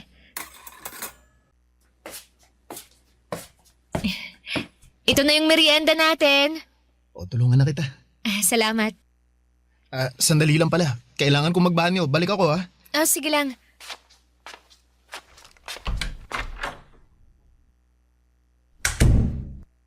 Oh, dahan-dahan, Hiner, ha? Baka matalisod ka niyan eh. Ewan ko na lang sa'yo. Dadahan-dahan naman ako eh. Masakit lang talaga tong tagiliran ko. Nay, tay, andyan na po pala kayo. Tulungan mo nga kami rito ng tatay mo. Kanina ko pa inaakay, nabibigatan na ako. Sige po. Tay, kapit kayo sa akin, ha? Salamat, anak. Upo muna po tayo para makapagpahinga kayo. Sige. Salamat. Nakasandal na rin tong likod ko. Kanina pa ito sumasakit eh. Kanina pa rin sumasakit ang likod ko sa'yo, Hiner. Pasensya ka na. Kung kaya ko lang yung sarili ko, di sana di na ako nagpatulong sa'yo, di ba? Huwag na po kayong mag-away. Hindi kami nag-aaway, anak. Oo, nandito na po pala kayo, Nay, Tay. Oh, anong ginagawa ng lalaking to dito? Nay, pinapunta ko po rito si Danilo para tulungan akong mag-review. Bakit? Hindi ka ba marunong mag-review mag-isa? Bakit kailangan mo pang tulong niya? Tapos nakuha mo pa talagang pakainin at painumin niyang lalaki na yan. Nay naman. Ganitong napapagod ako at nai-stress na nangyayari tapos sumabay ka pa talaga, Minerva. Kabilin-bilinan namin sa'yo na wag mo nang isasama yung nobyo mo dito sa pamamahay natin. Pero sige ka pa rin. Wala naman pong ginagawang masama si Danilo. Pasensya ka na sa nanay ko ha. Pagod lang siya. Hindi, ayos lang. Naiintindihan ko naman. Ay, naku naman talaga. Ganyan na ba mga kabataan ngayon? Hirap niyong pagsabihan. Wala naman po kaming ginagawang masama. Salve, hayaan mo na sila. Kaysa naman sa bahay ng nobyo niya tumambay ang anak mo. Gusto mo ba yun? Siyempre ayoko. Okay, kaya nga manahimik ka na dyan. Ingay-ingay mo, kitang masama na nga pakiramdam ko. Ano po bang nangyari? Kumusta ang check-up ni tatay? Ayun na nga. Kumpirmado na may sakit sa bato tong tatay mo. At ayon sa resulta ng mga test niya, malala na raw. Kinakailangan na nga niya mag-dialysis eh. Di ba ang mahal nun? Saan tayo kukuha ng pera pang pagamot sa kanya? Ganun po ba? Grabe naman. Grabe talaga. Kaya halos mapanot na ako sa kaiisip kanino lalapit. Pero saka na yan. Gusto ko munang matulog. Pagod na rin tong tatay mo. Doon na muna kami sa kwarto. Buti pa, tulungan mo na lang ako para maalalayan ng tatay mo. Sige po, Nay. Tay, tulungan ko na po kayo. Teka, Hindi pa nga nag-iinit puwet ka sa pagkakaupo, tatayo na naman tayo. Huwag ka nang magreklamo dyan. Mas maigi nang nandun tayo sa higaan. Sige na nga, para makahiga na rin ako.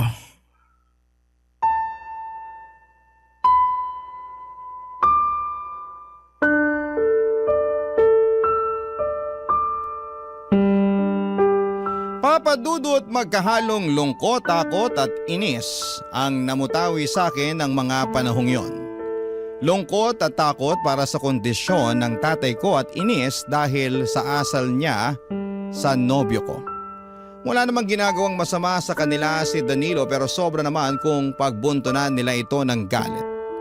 Kaya nga dismayado talaga ako sa pakikitungo ng mga magulang ko sa nobyo ko.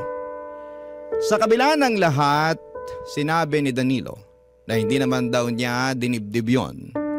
Sa katunayan ay nag-alala rin po siya ng husto sa kondisyon ng tatay ko. At habang tumatagal ang mga araw ay lumalala ang sakit ni tatay kaya naman nahirapan ang aming pamilya sa mga sunod-sunod na mga gastusin, Papa Dudut.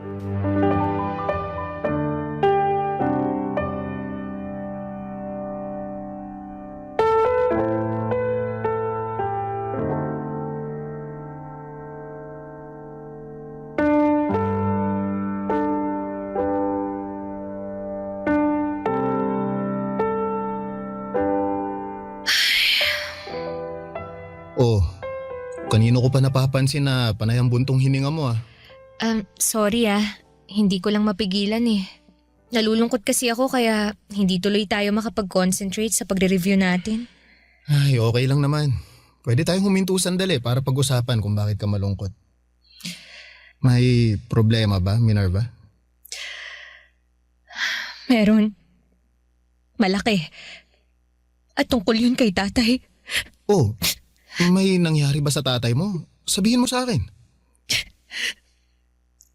Habang tumatagal, lalong lumalala yung sakit niya eh. Tapos nitong mga nakaraang araw labas-pasok na siya sa ospital para magpa-dialysis at magpa-check up. Bukod kasi sa sakit niya sa bato, may iba pa siyang sakit na iniinda. Kaya halos masaid na yung pera namin sa gastos pagpapagamot sa kanya. Tapos yung kaisa-isa naming negosyo na tindahan sa palengke baka malugi pa. Ano na lang kami, diba? Nalulungkot akong malaman yung sitwasyon ng pamilya niyo, Minerva. Kung may maitutulong ako, magsabi ka lang sa akin. Pwede akong magbigay ng kahit konting tulong pinansyal para makabawas man lang sa mga gastusin ninyo. Salamat, Danilo. Pero alam ko naman na malaki rin ang responsibilidad mo sa pamilya mo. Tsaka kamakailan lang may pinagdaanan din kayo. Tapos ngayon pa lang kayo nakakabawi ulit. Naku, wala namang kaso yon, lalo't pamilya mo naman ang dumaraan sa pagsubok. Kaya nga nandito lang ako para umalalay at dumamay sa'yo. Hindi naman malaking pera ang kaya kong ibigay pero alam ko makakatulong yun sa inyo. Nahihiya ako sa'yo kasi hindi mo naman kami responsibilidad.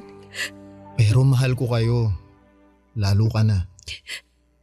Mahal mo pa rin si nanay at tatay kahit hindi maayos ang trato nila sa'yo.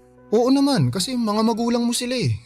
Saka naniniwala naman ako na magbabago rin sila pag nakita nila na seryoso ako sa pagmamahal sa'yo. At yun ang gusto kong patunayan sa kanila, na iingatan kita, aalagaan, mamahalin, at hindi sasaktan. Salamat, Danilo. Malaking bagay na nandyan ka. Lalo't dumaraan ang pamilya namin sa pagsubok. Salamat kasi kahit na busy ka sa trabaho mo, dinadamayan mo ko, sinasamahan at sinusuportahan sa pag-aaral ko. Kahit na nga pinanghihinaan ako ng loob at question ko na yung sarili ko kung kaya ko pa bang makapagtapos. Ha? Anong ibig mong sabihin? Naiisip ko kasi na tumigil na lang muna sa pag-aaral. Katulad mo, para maghanap ng trabaho. Gusto ko kasing makatulong kay nanay sa mga gastusin nila ni tatay pampagamot. Tsaka dito na rin sa bahay namin. Kaya lang, sigurado ako na hindi nila magugustuhan yung naisip ko. Lalo't pangarap namin na makapagtapos ako at maging ganap na teacher. Naniniwala naman ako na matutupad mo yung pangarap mo. Pero kung hingi ng sitwasyon na hindi mo na agad-agad, pwede mo namang ipagpatuloy ulit. Pwede mong balikan para tuparin. Katulad mo? Oo. Sa katunayan, nag-iipon na nga ako paunti-unti ng pangmatrikula ko eh. Mabuti naman kung ganun. Basta, sabihan mo ako ha. Nandito lang ako anuman ang mangyari. Pero sana hindi mo na kailanganing tumigil sa pag-aaral. Lalo, ilang taon na lang naman, makakapagtapos ka na. Hindi pa naman buo ang loob ko. Kaya hindi ko pa masabi kung ano talaga ang gagawin ko. Medyo naguguluhan pa ako sa mga nangyayari Kung maluwag naman ang schedule mo at kaya mo, bakit di mo subukang mag-working student? Sa ganung paraan, di mo kailangan tumigil sa pag-aaral. Pero ano kayang trabaho ang pwede kong pasukin? May hiring ba sa inyo at tumatanggap ng part-timer? Sa ngayon wala pa eh. Pero kapag nagkaroon, sasabihan kita kaagad. Salamat, Danilo. Salamat. Papa Dudut, buti na lang at nandyan si Danilo para maging kaagapay ko lalo na at dumaraan sa pagsubok ang aming pamilya. Malaking bagay na meron akong napagsasabihan ng aking nararamdaman dahil baka masiraan na lamang ako ng ulo kapag sinolo ko yon. At kapag nga nakakaluwag si Danilo ay nag-aabot siya sa akin ng tulong pinansyal para sa mga gastusin namin sa bahay at maging sa pag-aaral ko. Kaya lalo akong nagsikap na makapagtapos dahil hindi na lamang ako ang mag-isang lumalaban para sa katuparan ng aking pangarap na maging ganap na guro dahil kasama ko na doon si Danilo. At kahit na mahirap, Papa Dudut, at maraming mga gastusin at kasabay pa noon ang pagkakasakit ni tatay, ay wala akong hindi kakayanin na may sa katuparan lamang ang mga mithiin kong makapagmarcha sa entablado, bitbit ang sertipiko ng katibayan ng aking pinapangarap, ang aking inaasam na pagtatapos. Barangay Love Stories. Barangay Love Stories. Papa Dudut, hindi nga nagtagal ay nakapagtapos ako ng pag-aaral kaya naman sobrang saya namin ng mga magulang ko. Masayang masaya din po si Danilo at bagaman at hindi siya personal na nakadalo sa seremonya dahil limitado lamang ang mga bisita na pwedeng isama ay in-invite ko na lamang siya sa bahay namin para sa munting salo-salo. Kaya lang makalipas ang 2 linggo ay namatay naman si tatay dahil sa paglala ng kanyang sakit. At sobrang lungkot ko ng mga panahong yon. Buti na lang at nandyan si Danilo upang umalalay nang sa ganon ay makaya ko ang lahat. Pero may mga pagkakataon pa rin na nalulugmok ako lalo na nung matapos ang libing ni tatay, Papa Dudut. At madalas ko yung maramdaman sa bahay namin.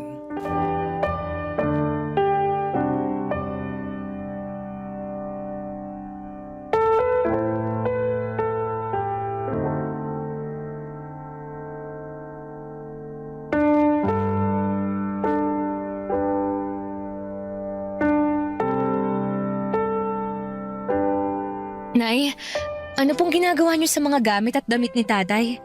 Hindi ba halata? Di nililigpit ko. Kaya nga kinuha ko tong mga nakatambak na karton sa tindahan. Kasi dito ko planong ilagay ang mga damit at gamit ng tatay mo. Namimiss ko po si tatay. Lalo na yung mga damit at gamit niya. Ako rin. At bilang asawa, masakit sa akin na gawin ang bagay na to. Pero kailangan. Baka lalo tayong hindi makausad kapag nakikita pa rin natin ang mga damit at gamit niya na nandito sa kwarto. Pero hindi naman po ibig sabihin nun na kakalimutan na natin si tatay, di ba? Hindi ko pa po kasi kaya eh. Sino bang nagsabi sa'yo na kalilimutan natin siya? Siyempre hindi. Pero kagaya nga ng sinabi ko kanina kailangan nating umusad.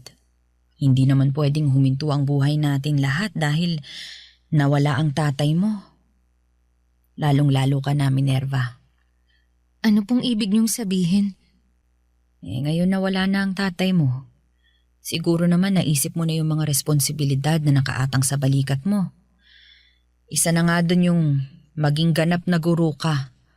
Para naman kahit nasa kabilang buhay na ang tatay mo mabigyan mo pa rin siya ng karangalan.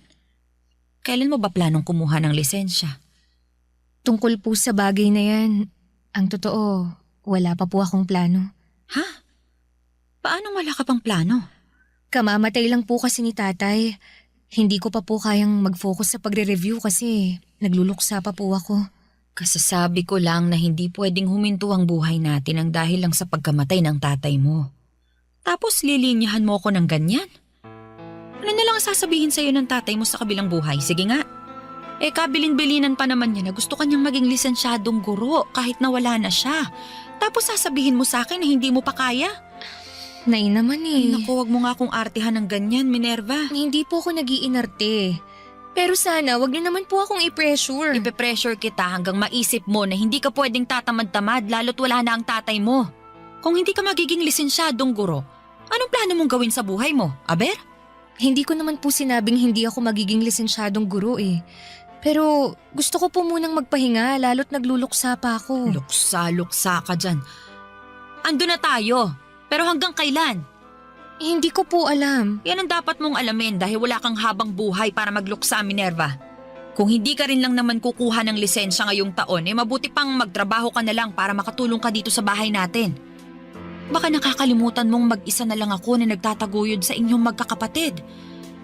Ay, baka hindi ko kayanin at ako naman ang bumigay at magkasakit. Sige ka. Alam ko naman po yun.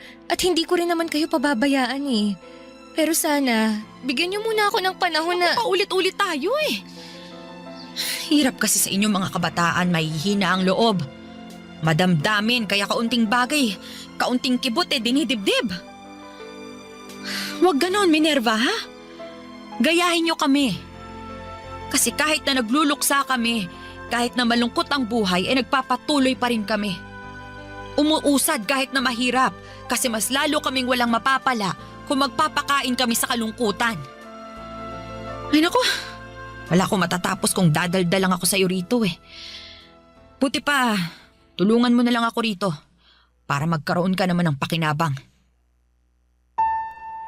Papa Dudut, sa totoo lang, lalong bumigat ang pakiramdam ko sa pag-uusap naming yon ni nanay.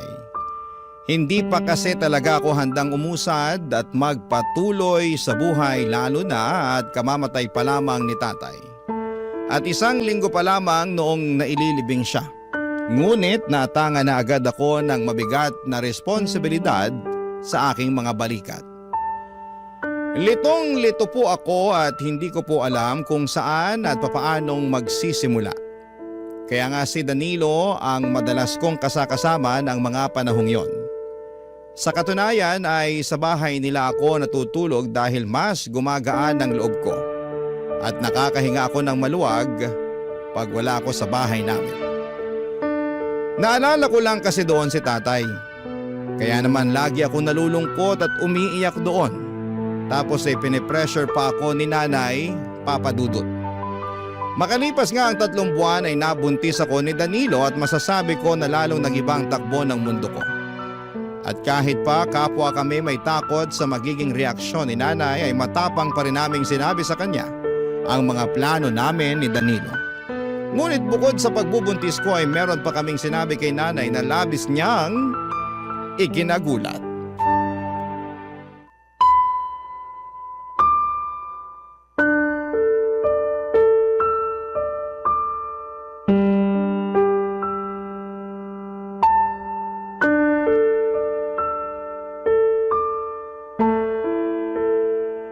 Anong sinabi niyo? Kasal? Kayo magpapakasal? Opo, Nay. At bakit? Buntis na po kasi ako. Kaya gusto na po namin magpakasal ni Danilo. Ano ka mo? Buntis ka? Opo. Ay, anak ka naman talaga ng teteng.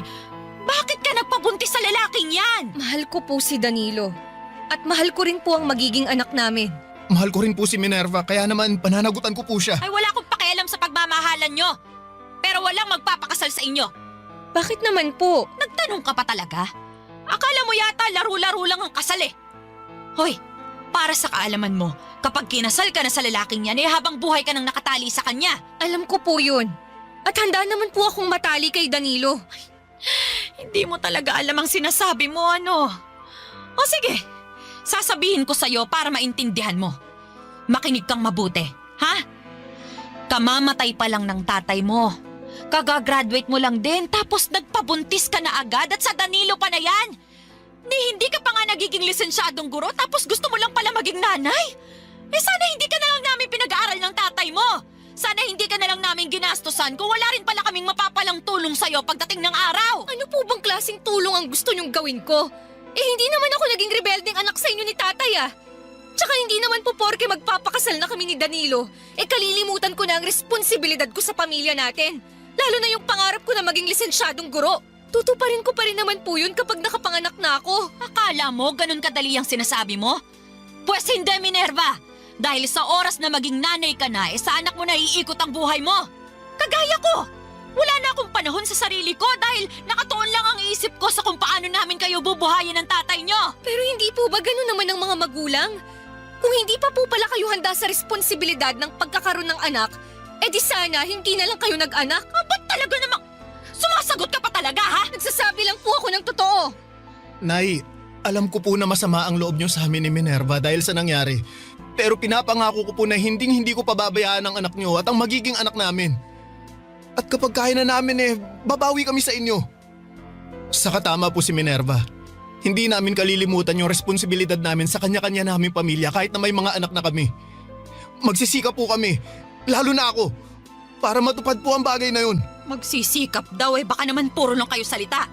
Tapos kamukat-mukat makakalimutan nyo na yung sinabi nyo. Naku, talaga naman. Hindi po mangyayari yun dahil may isang salita po ako. Mahal ko po si Minerva at mahal ko rin ang pamilya niya kaya naman kasama kayo sa plano ko. Ay, ewan ko sa inyo. Hindi ko naman hinihingi na buhayin nyo ko, ganito, ganyan. Ang gusto ko lang, tulungan nyo ko. Lalo ka na, Minerva. Sana bago ka mag-asawa at magkaanak may maayos ka na ring buhay para hindi kawawa yung magiging anak nyo ni Danilo. Kaya nga magsisikap po kami ni Danilo, Nay. Lalo ngayon na magkakaanak na kami. Bahala kayo sa buhay nyo. Magpakasal kayo kung gusto nyo, wala na akong pakialam. Basta wag na wag kang lalapit sa akin, Minerva, ha? Habang umiiyak at magsasabi na nagsisisi ka na nag-asawa ka ng maaga at nagkaanak dahil sa hirap ng buhay.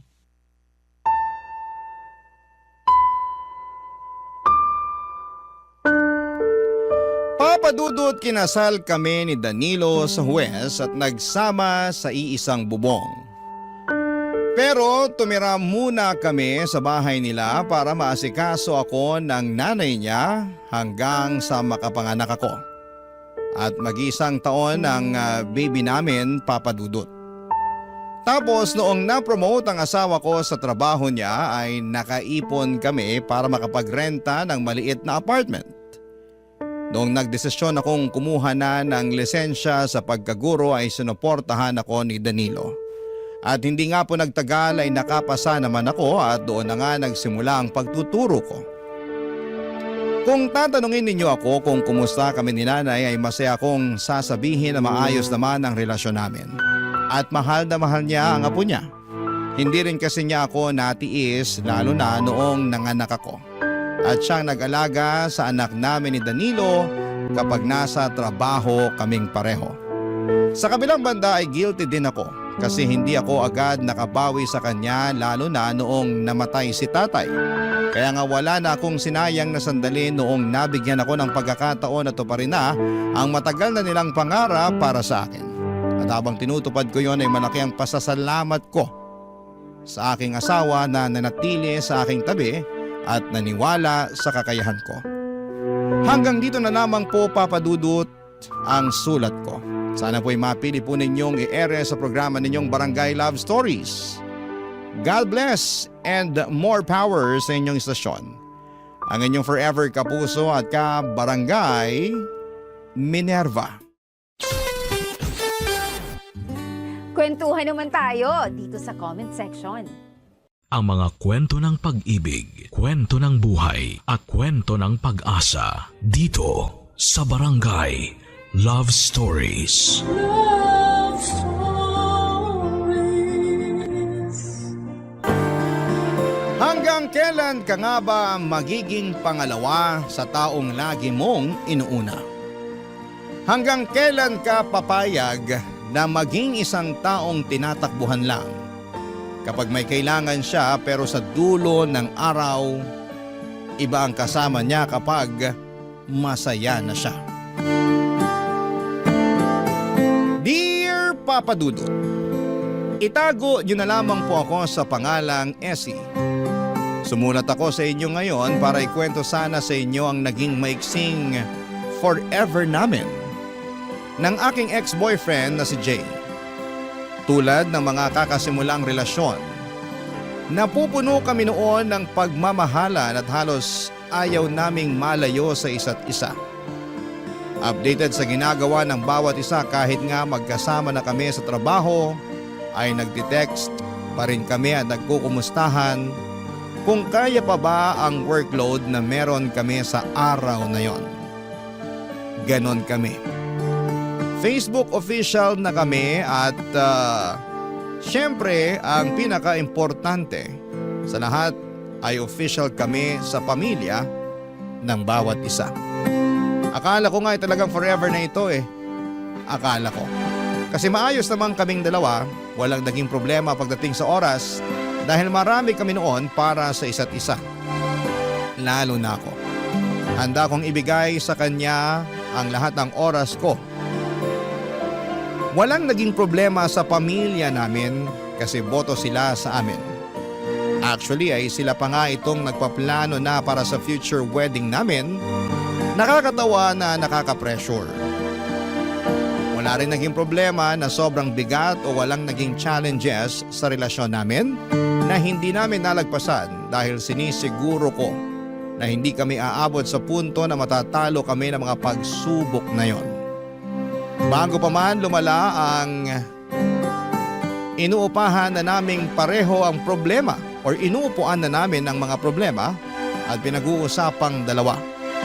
Sobrang perfect na nga eh. Inabot na nga kami ng 2 taon sa relasyon pero sobrang gulatan na lang talaga. Noong 2nd year anniversary namin ay may bomba siyang pasabog na mas nakakasorpresa pa kesa sa ginawa kong surprise anniversary date para sa aming dalawa, Papa Dudut.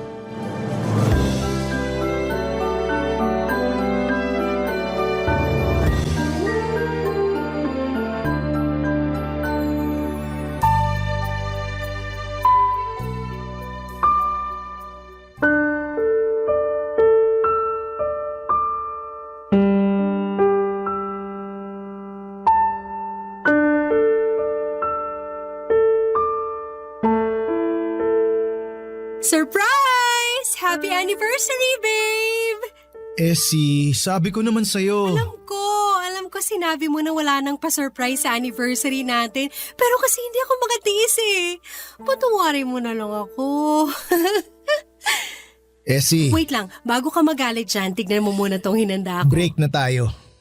May hinanda akong tinola sa gata ng paborito mo. Essie!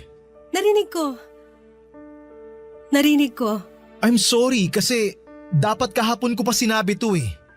Kung alam ko lang na maghahanda ka ng ganito, di sana… Bakit? Anong bakit? Bakit ka nakikipaghiwalay? Bakit ngayon pa? Essie, Nakailang esi ka na ngayong gabi. hindi na ako masaya. Paano hindi ka na masaya?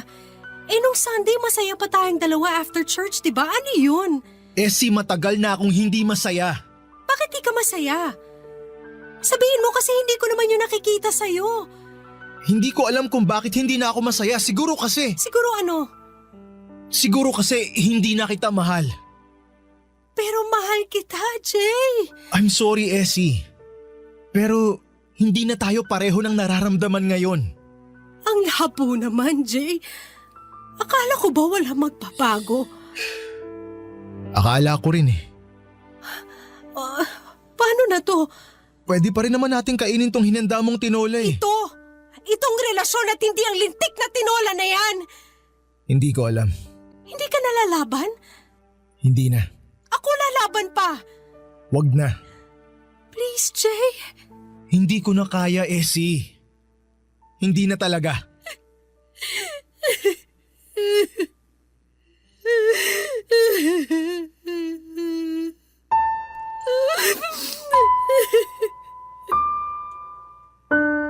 Papadudod ako ang nasorpresa noong gabi ng anniversary namin ni Jay. Iyak ako ng iyak na hindi niya ako mapatahan pa. Umalis siya nang hindi nagpapaalam dahil hindi na rin niya alam ang gagawin at makalipas nga ang ilang oras ay tumawag ito para humingi ng sorry sa mga nangyari. Akala ko noon ay makikipagbalikan na ito kasi natauhan na pero hindi, papadudot. Tumawag ito para sabihin na sana ay hindi pa rin kami mag-iwasan. Na sana sa opisina lalo ay makakapag-usap pa rin kami tulad ng dati dahil hindi naman pwedeng mag-isa sa amin na i-give up ang trabaho dahil lang nagkahiwalay kaming dalawa. Na sana ay kahit na hindi na kami magkarelasyon ay matatakbuhan pa rin namin ang isa't isa tulad ng dati. Tulad nung magkaibigan pa lamang kaming dalawa, papadudot. Hindi ko nasabi sa inyo na bago kami maging magkarelasyon ni Jay ay naging mag-best friend kaming dalawa. Since college, takbuhan na namin ang isa't isa lalo na kapag may problema. Lalo na siya. Lagi ang tumatakbo sa akin kapag may kailangang tulong at andon naman ako para saluhin siya. Nasanay siyang ganon sa akin hanggang sa maging kami. Kaya siguro kahit ngayon na magkahiwalay kami ay gusto pa rin itong maging ganon kami sa isa't isa. Takbuhan kapag may problema at pumayag ako rito. Pumayag akong bumalik kami sa pagiging mag-best friend kung ito ang paraan para hindi siya mawala sa akin dahil aaminin ko na hindi pa ako handa na mawala siya. Baka sa ganitong paraan ay bumalik yung nawalan niyang feelings. Baka makita niya ang halaga ko. Kaya pumayag ako. Naging best friend niya ulit ako, papadudot.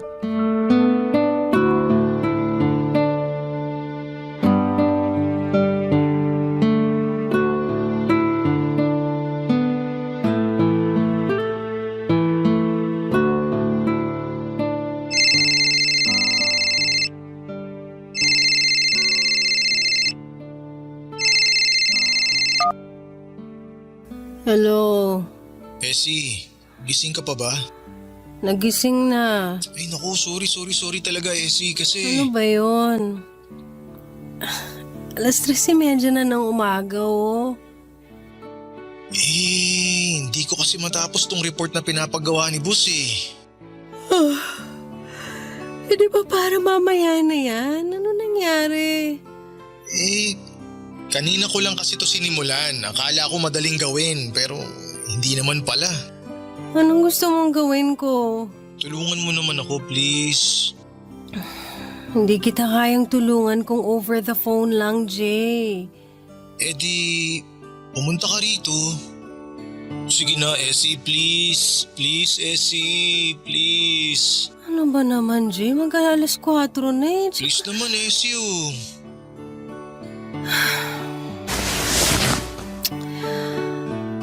Okay. Bigyan mo ako ng 30 minutes. Pwedeng 20 minutes? Okay. Bigyan mo ako ng 20 minutes para mag-prepare. Ayun, thank you. Thank you Essie, sobrang thank you. Grabe, maaasahan talaga kita sa lahat. Ano pa nga bang silbi ko sa buhay mo, di ba? Ang laki kaya ng silbi mo. Ikaw ang savior ko eh.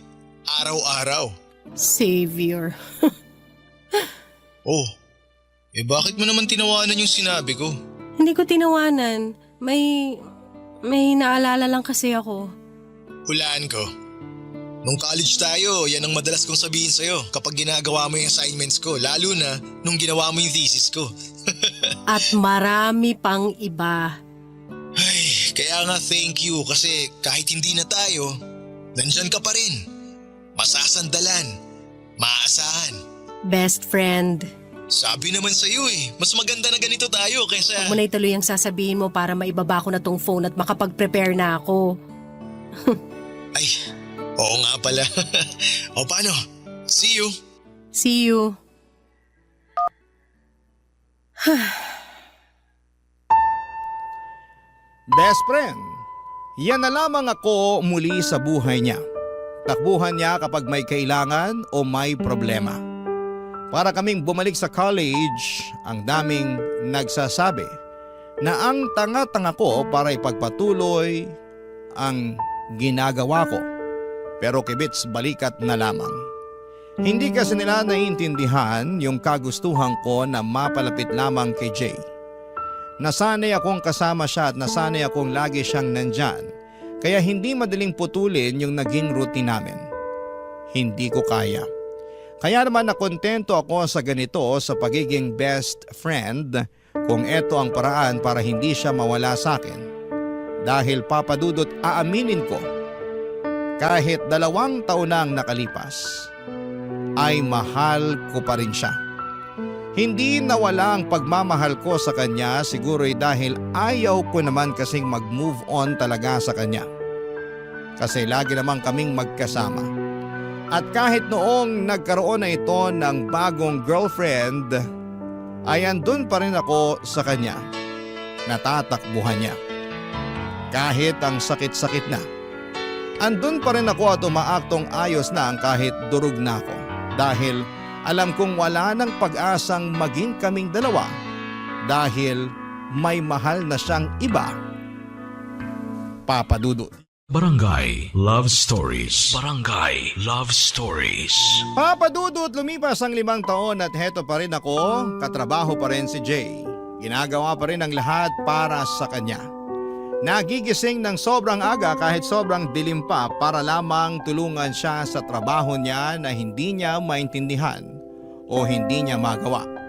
Lumipas nga ang 5 taon at heto, nakakasama pa rin niya ako sa inuman kapag masama ang loob niya sa trabaho o kaya ay sa karelasyon niya. Lumipas nga ang 5 taon at heto, mahal ko pa rin siya. Wala pong nagbago. Mahal na mahal ko pa rin siya.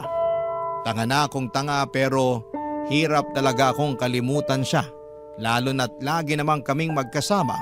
At dahil nangako ako sa kanya na hindi ako magbabago, na hindi ako iiwas at magiging mag-best friend pa rin kami.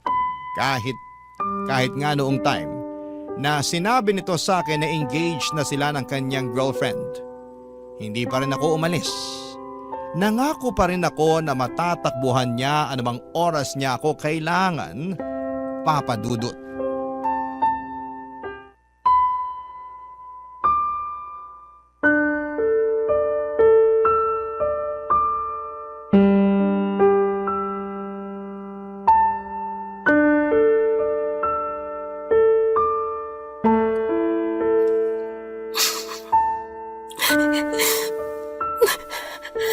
Oh, bakit ka umiiyak dyan? Masaya. Masaya kasi ako para sa'yo. Masaya ka ba talaga? Tingnan mo nga, namumugto na yung mga mata mo kay iiyak dyan, oh. Hindi. Ganito lang ako magpakita ng saya. Masaya ako para sa'yo, Jay. Masaya ako na ikakasal ka na. Alam mo, masaya rin ako. Sobra. Siya na yung babaeng pangarap ko eh. Siya na yung gusto kong makasama araw-araw. Alam mo yun? Alam mo ba yung ganong pakiramdam? Alam ko. Sus, alam mo ba talaga? Eh wala kang ang love life ngayon eh. Wala man akong boyfriend ngayon pero naramdaman ko naman yan. Dati.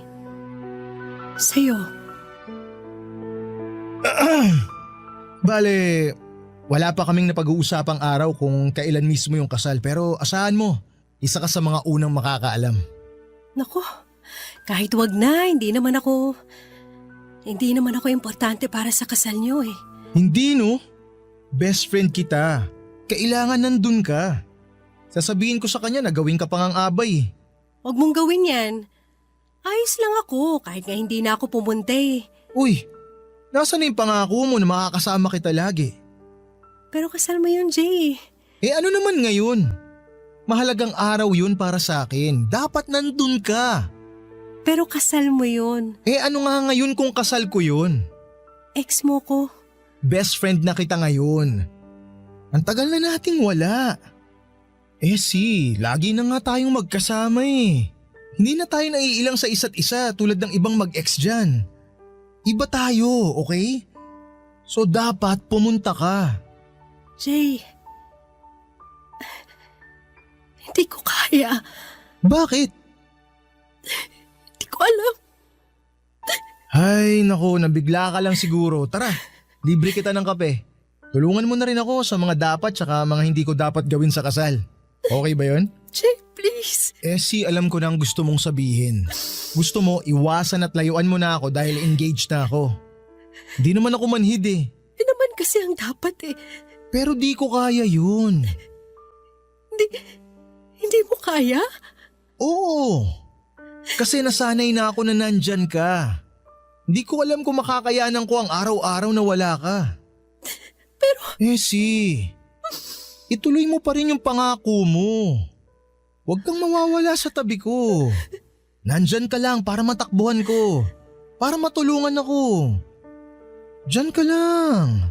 Walang dapat magbago kahit ikasal pa ako. Kahit magkaanak pa ako at magkaapo. Diyan ka lang. Ha? Okay.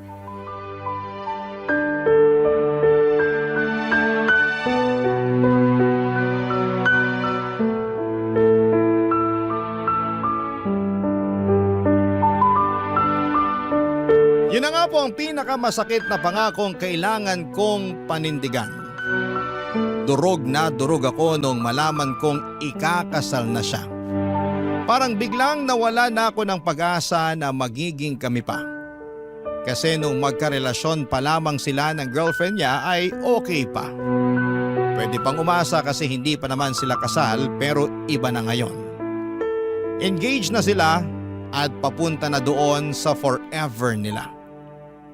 Alam ko dapat at pinanindigan ko na lamang yung tumatakbo sa utak ko na dapat ay umiwas na ako kahit na ayaw pa niya. Oras na rin para makapag-move on sa kanya pero hindi ko nagawa. Kasi nung tumingin ako sa mga mata niya noong narinig ko ang mga pakiusap niya na huwag akong mawawala ay para akong natameme. Na dapat na sa tabi lamang niya ako, lahat ng plano ko na lumayo ay nawala at pumayag ako sa kagustuhan niya. Ang mga kong hindi ako aalis. Na forever akong nasa tabi niya at forever niya akong matatakbuhan kapag kailangan niya ng forever best friend. Hindi ko po alam, Papa Dudut, kung hanggang kailan ako masasanay sa ganito. Hindi ko alam kung makaka-move on na ba ako sa kanya at matatanggap na ang katotohanan na mag-best friend na lamang kaming dalawa.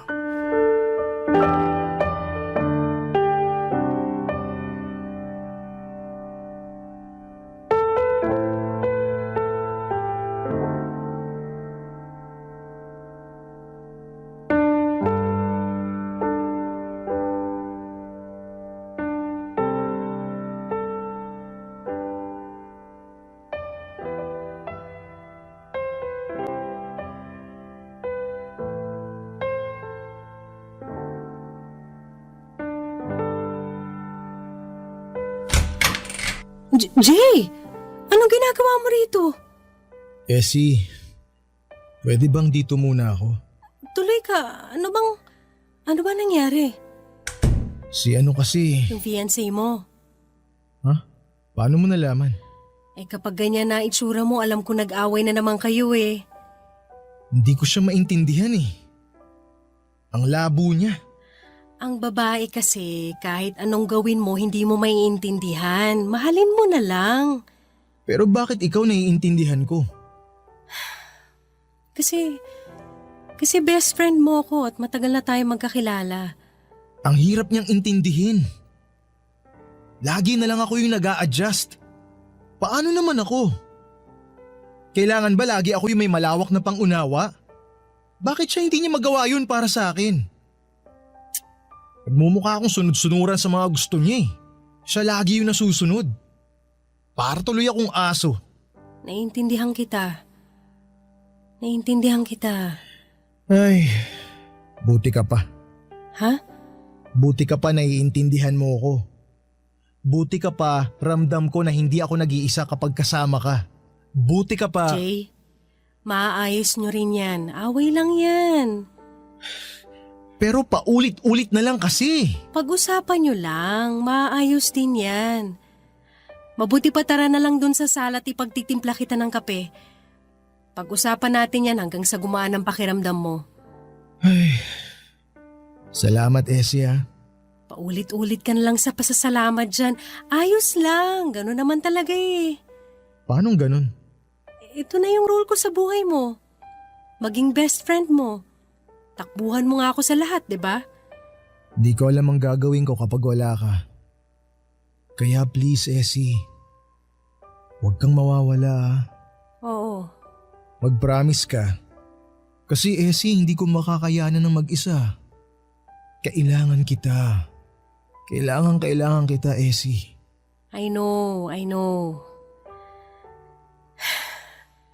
Kape na? Yes, please. Thank you, Essie.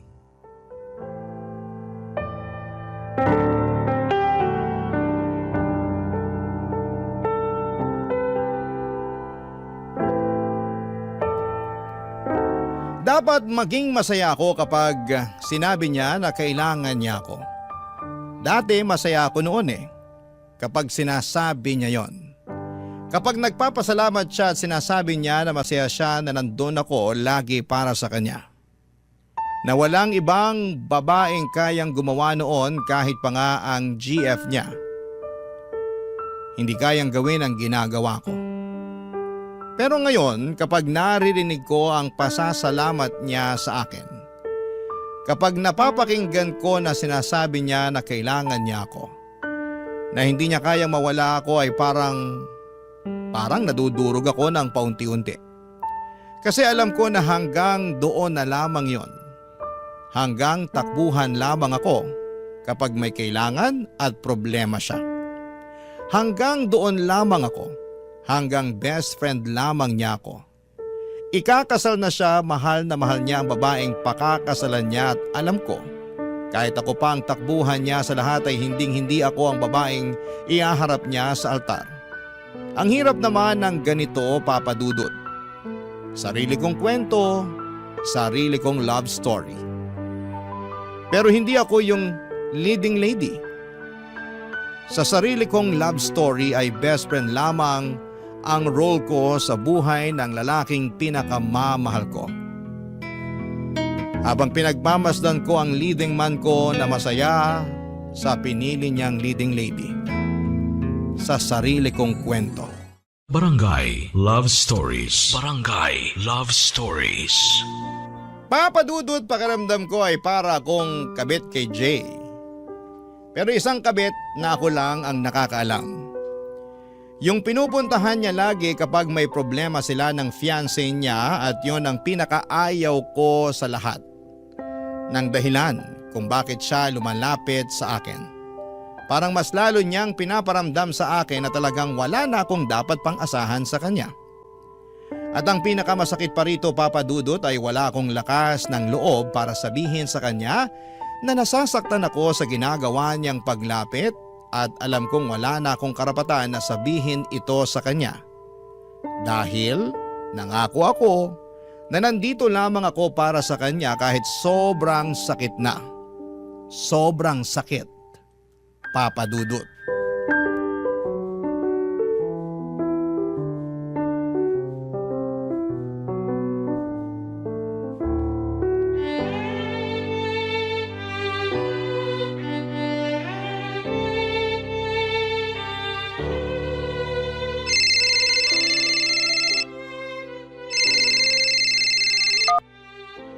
Hello? Hi Essie, naistorbo ba kita? Hindi naman. Bakit? Wala naman, gusto lang kitang kumustahin. Kumustahin ako? O bakit parang nagulat ka? Wala lang. Kala ko kasi may kailangan ka eh. Nalibago lang. Grabe naman to. Kinukumusta naman kita kahit wala akong kailangan ah. Bihira. Kaya sorry, nagulat lang. Okay lang naman ako. Ano bang meron? Wala naman. Pwede bang tumawag lang ako kasi gusto kitang makausap, ganon? Weird eh. Hindi ako sanay na tumatawag ka na walang kailangan. Uy, nakakasakit ka ng damdamin ha. Kanina kasi sa office napansin ko na parang tulala ka. Tapos tahimik. Di ka nga ata kumain ng lunch eh. Dami lang kasing dami lang ginawa, kaya ayun, hindi na nakakain. Tigilan mo nga ako, wala kayang masyadong ganap sa office ngayon.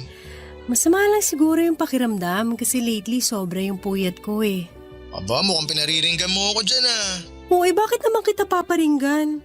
Kasi ako lagi nang pupuyat sa'yo. Ay, teka, parang weird pakinggan yun ah. Ang ibig kong sabihin, napupuyat ka dahil sa katutulong sa akin sa mga take-home ko na trabaho. Sus, wala yun. Ilang years ko na namang ginagawa yan, sanay na ako. Parang masama ata loob mo ah. Pero Essie, sobrang thank you ah. Ano bang nakain mo at ganyan ka ngayon, ha? Wala naman. Bigla lang kasi kitang naisip ngayon. Tapos, naalala ko yung mga pinagdaanan natin nung naging tayong dalawa. Naalala mo nung nag-away tayo dahil nagsiselos ako dun sa isang katrabaho natin? Si Fred? Sus, paano ko makakalimutan yun? Binlock mo pa ako sa Facebook nun sa sobrang selos mo. Pero in-unblock din kita kinagabihan, no? Kasi sabi mo natatakot ka na kapag hindi kita ka-chat, kami ni Alfred yung mag-usap. Praning ka! Sus, ikaw nga rin tong praning eh. Naalala mo si Camille, yung naging kapitbahay ko? Ang tindi kaya ng selos mo dun. Halos araw-araw nasa bahay ka para bakuran ako sa kapitbahay ko na yun. Oy, may dahilan para magselos ako dun sa sakang na yon, ano? Panay kaya pagpapakit niya sa'yo, napapansin ko kaya. Sus, madumi ka lang mag-isip. Di mo lang maamin na selosa ka talaga. Kapal nito, gustong-gusto mo naman na pinagsiselos ako. Ang cute mo kasi pag nagsiselos ka. Tsaka doon ko nararamdaman na ang gwapo ko. Tsaka mahal na mahal mo ako. Oh, kaya pala. Ikaw talaga? Sus, ikaw rin naman dyan. Di ba nga nung... Jay? Isang Hawaiian pizza at pa-upgrade na sa pineapple juice yung drinks. No ice please. Ha? Ano sinasabi? Tapos, available ba yung lasagna nyo? Jay! Hindi na. Okay lang. Sige, siguro sa next order ko na lang. Ano bang... Oo, okay na yun. Thank you. Bye.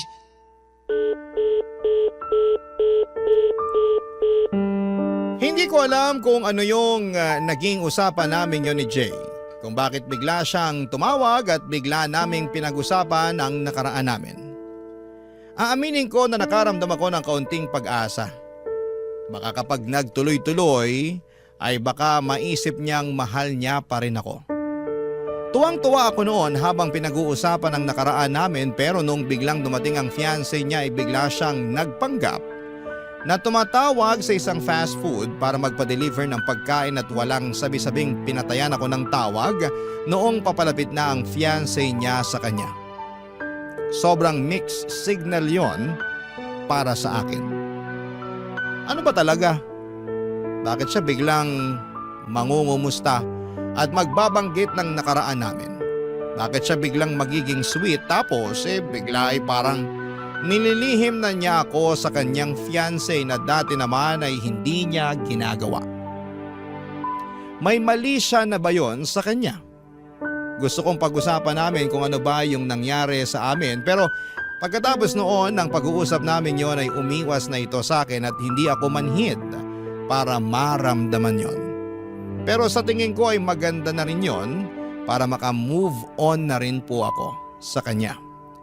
Baka yun ay hinihintay ko para tuluyan na siyang makalimutan kasi hindi ko kayang ako ang magsimulang umiwas sa kanya. Siguro inabot ng 2 linggo ang hindi namin pagkikibuan hanggang sa isang araw ay bigla na lamang itong pumunta sa bahay, Papa Dudut.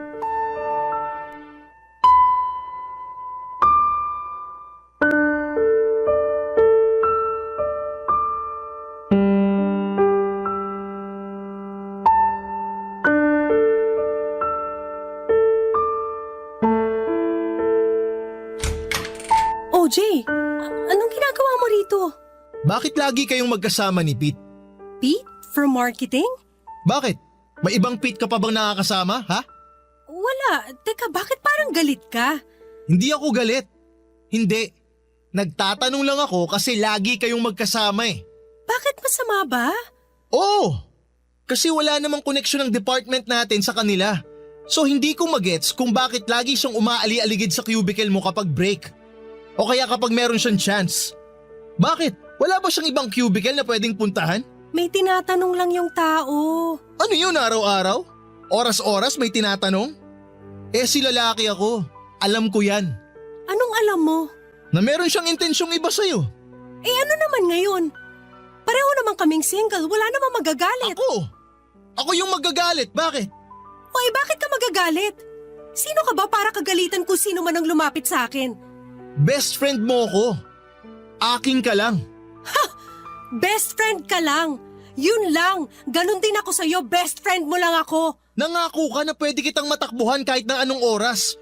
Kapag kailangan kita, nandun ka. Pero hindi ko pinangako na ikaw lang ang pwedeng tumakbo sa akin kapag may kailangan. So ganun na lang yon. Dalawa kaming pwedeng lumapit sa'yo. Dalawa na kami, ganun. Wala na sa akin ang focus mo. Bakit kailangan mag-focus ako sa'yo? Sino ka ba?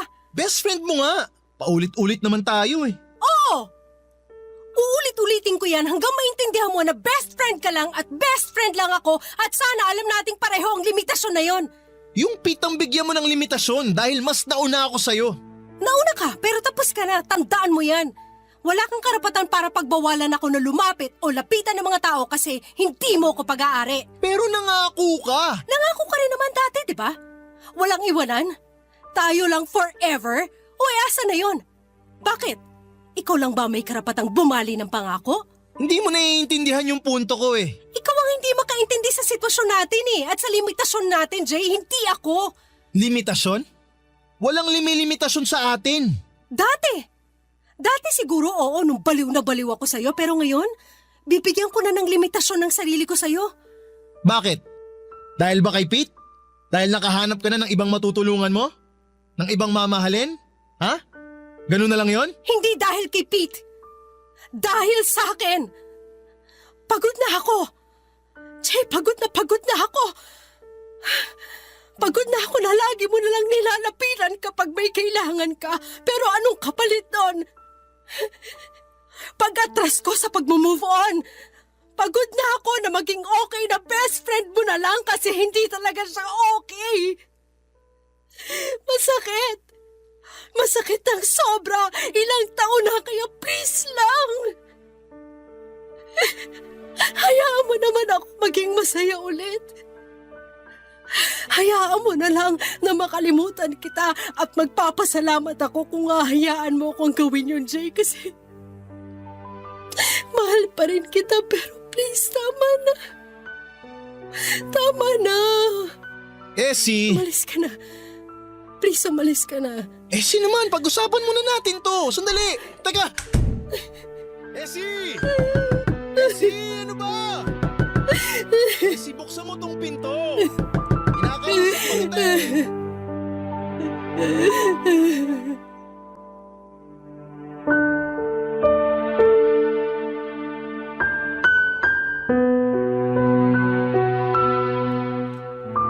Sa unang pagkakataon ng buhay ko ay naramdaman kong malaya na ako. Naramdaman ko, Papa Dudut, na makakapagbukas na ako ng panibagong chapter ng buhay ko. Nawala na ang inaakala kong leading man ko. Sa unang pagkakataon ng buhay ko ay naramdaman ko na may ginawa rin akong tama para sa sarili ko naman. Sobrang sakit na tuluyang kunang pinutol ang koneksyon namin ni Jay.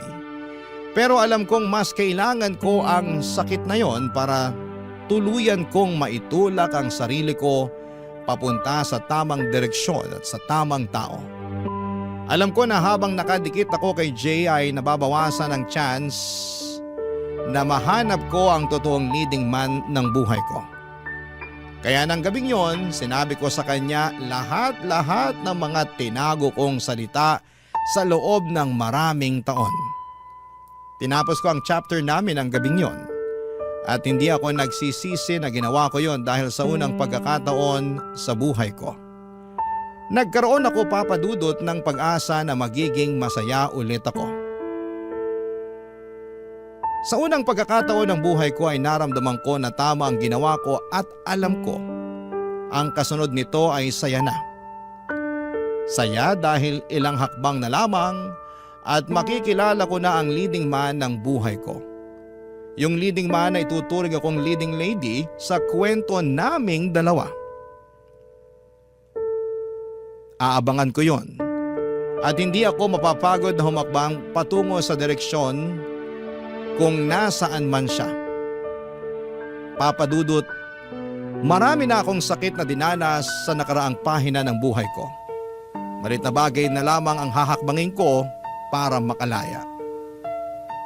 Ang inyong kapuso at kabarangay forever, Essie. Kwentuhan naman tayo dito sa comment section.